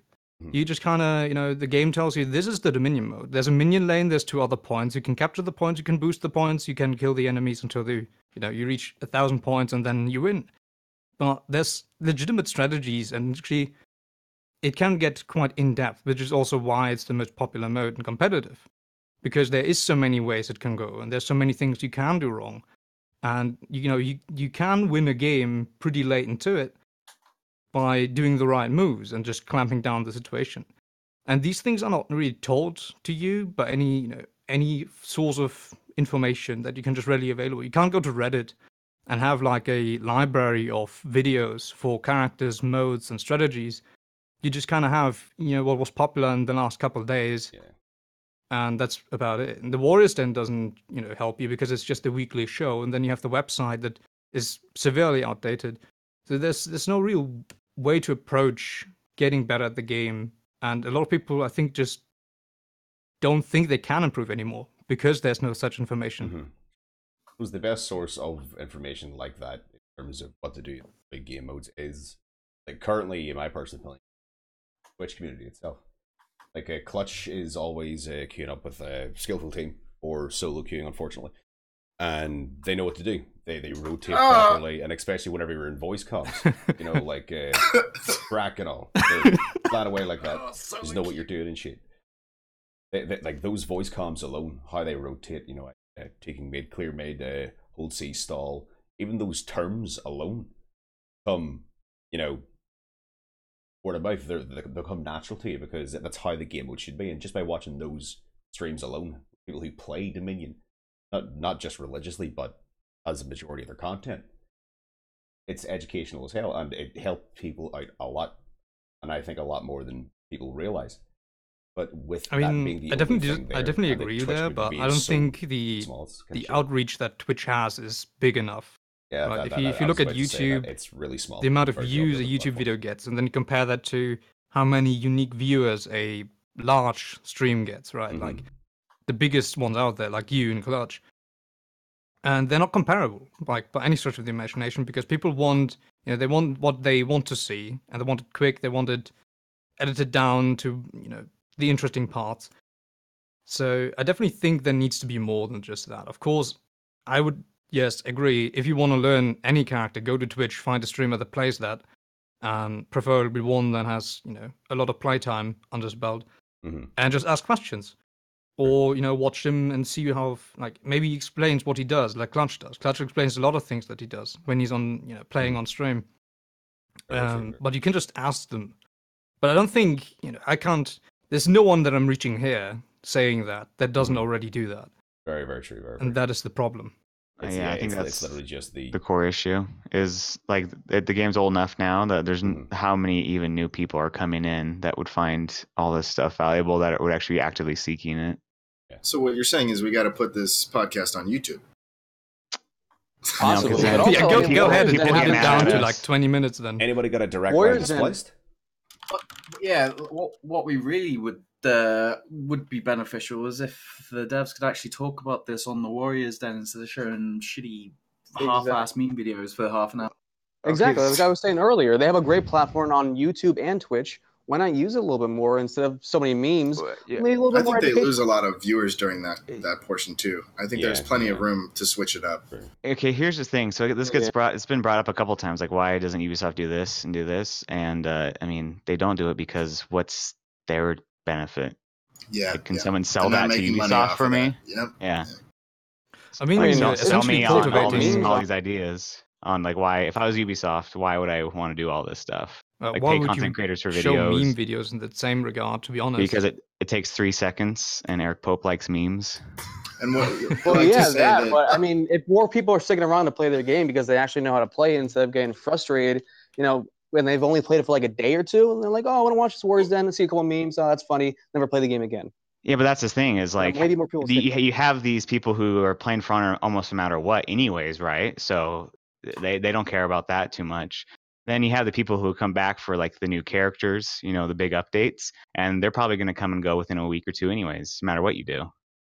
So, like, what's the incentive here for Ubisoft to dedicate money and resources even further to the competitive stuff? Love. All right, there you go. We got it.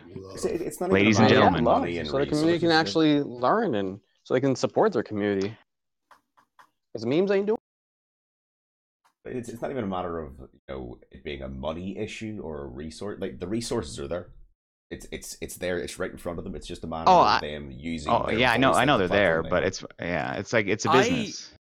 I have a direct example that would be a great light to shine comparatively to the Warriors Den in terms of the comp casual divide.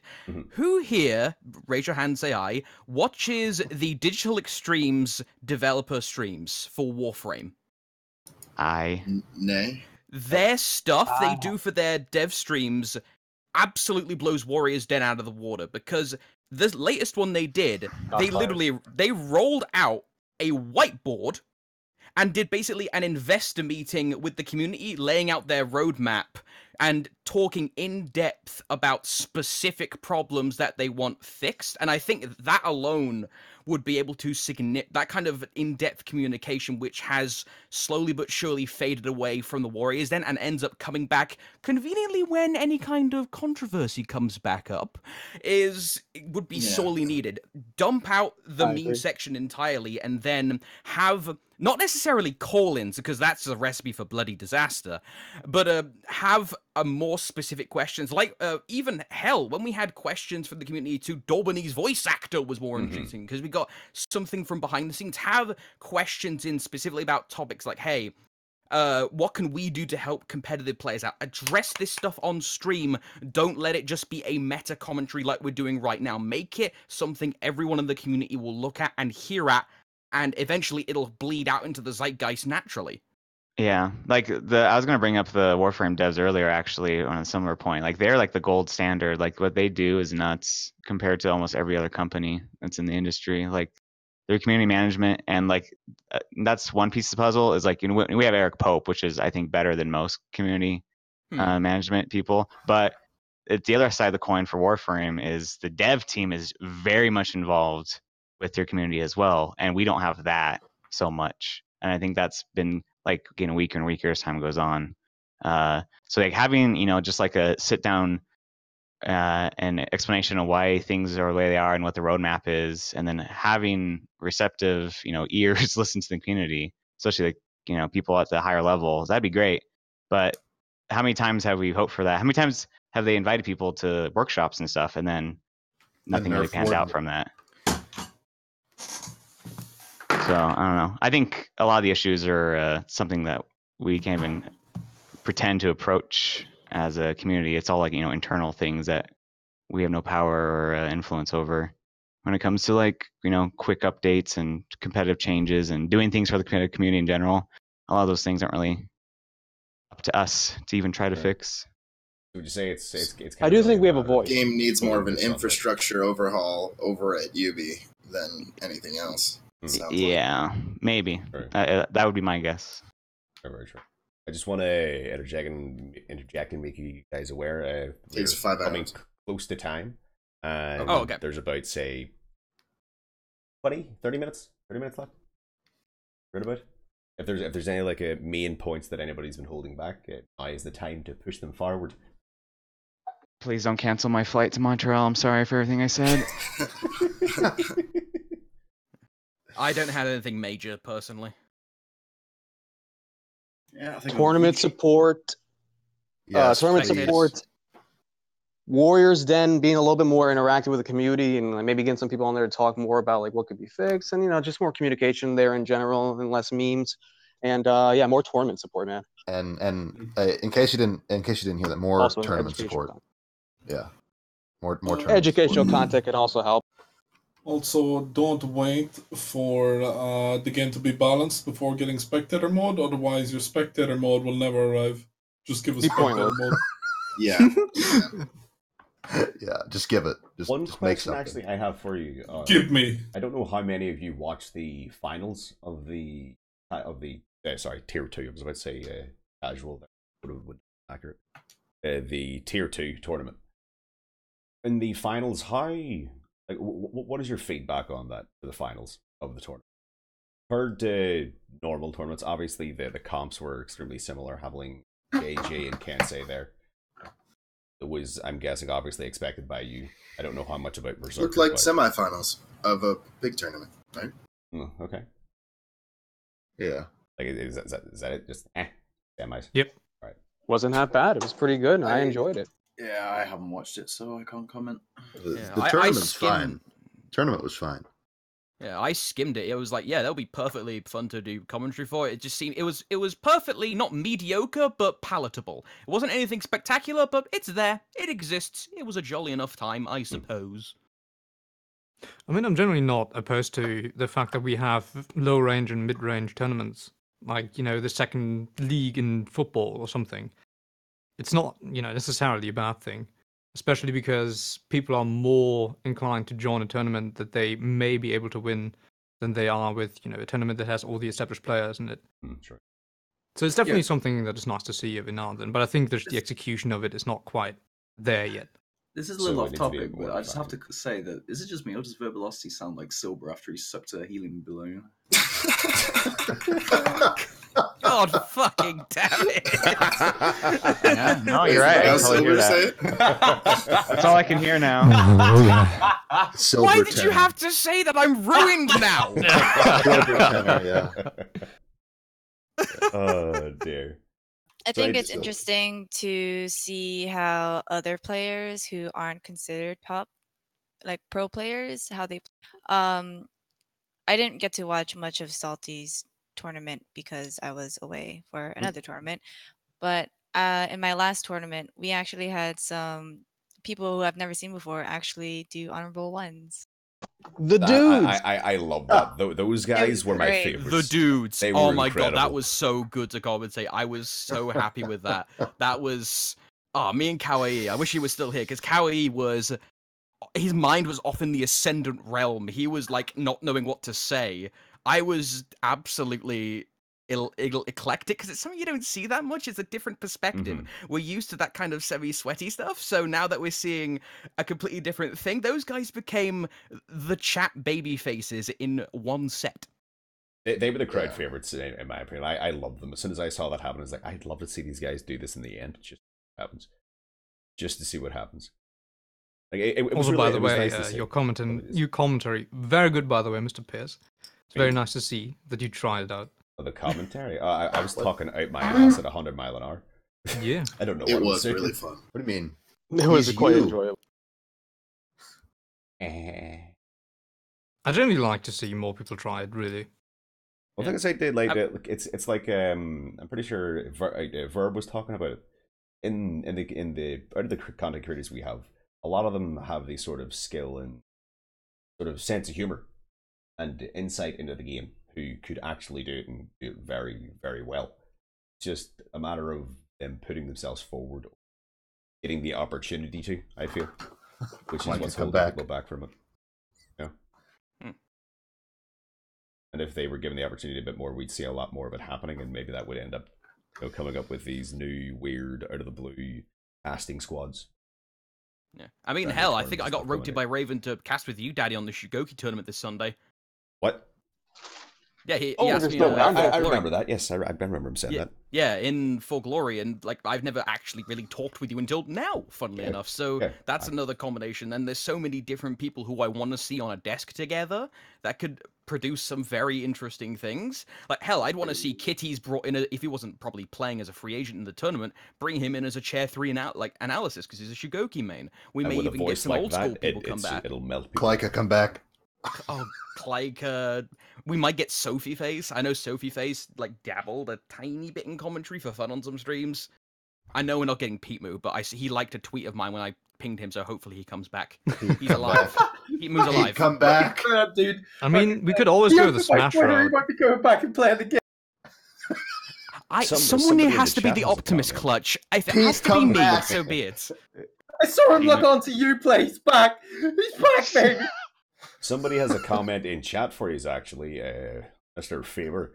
The season 3 commentary from your fellas who were it was an English lad, an American fellow. Oh, Vivid.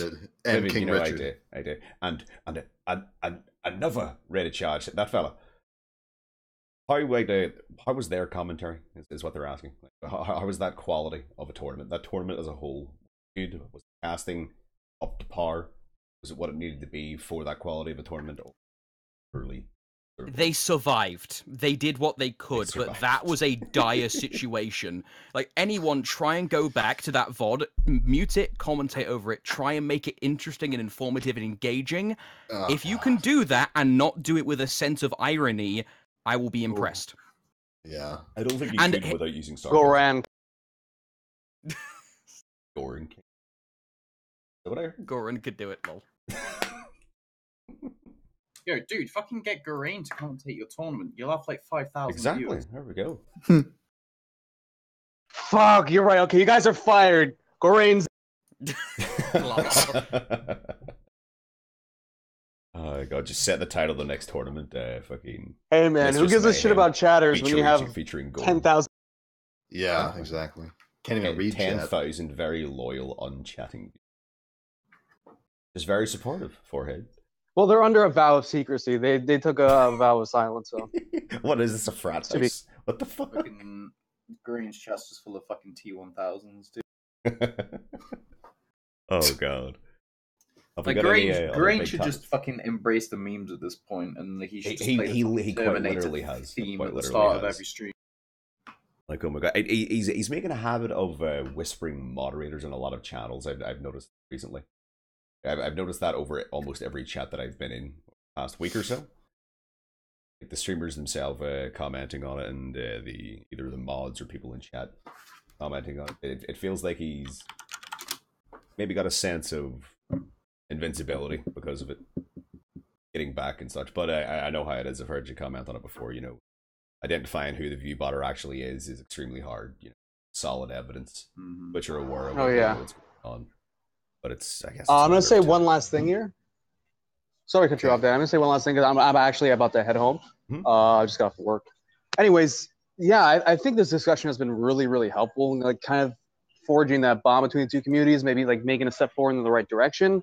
Again, fucking spectator mode, gotta get that shit 1,000 times over. Fucking Warriors Den being a platform for more introspection to the community, into the competitive scene, and all aspects of the community.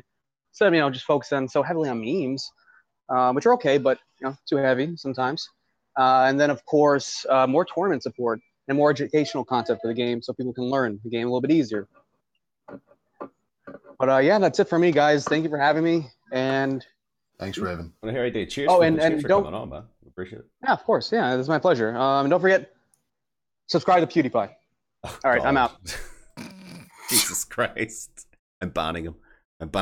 He's not coming back. Rip. Don't ban me. Oh dear Lord. But I feel like we've spoken about a lot. We've all sort of had our piece, had our say, and yeah, I'd like to thank everybody for coming on. I didn't expect this to be such a large turnout.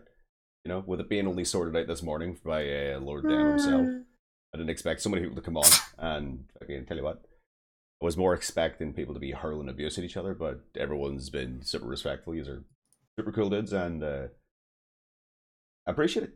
So, have you got any closing statements you would like before we bring her to a close? Fuckery!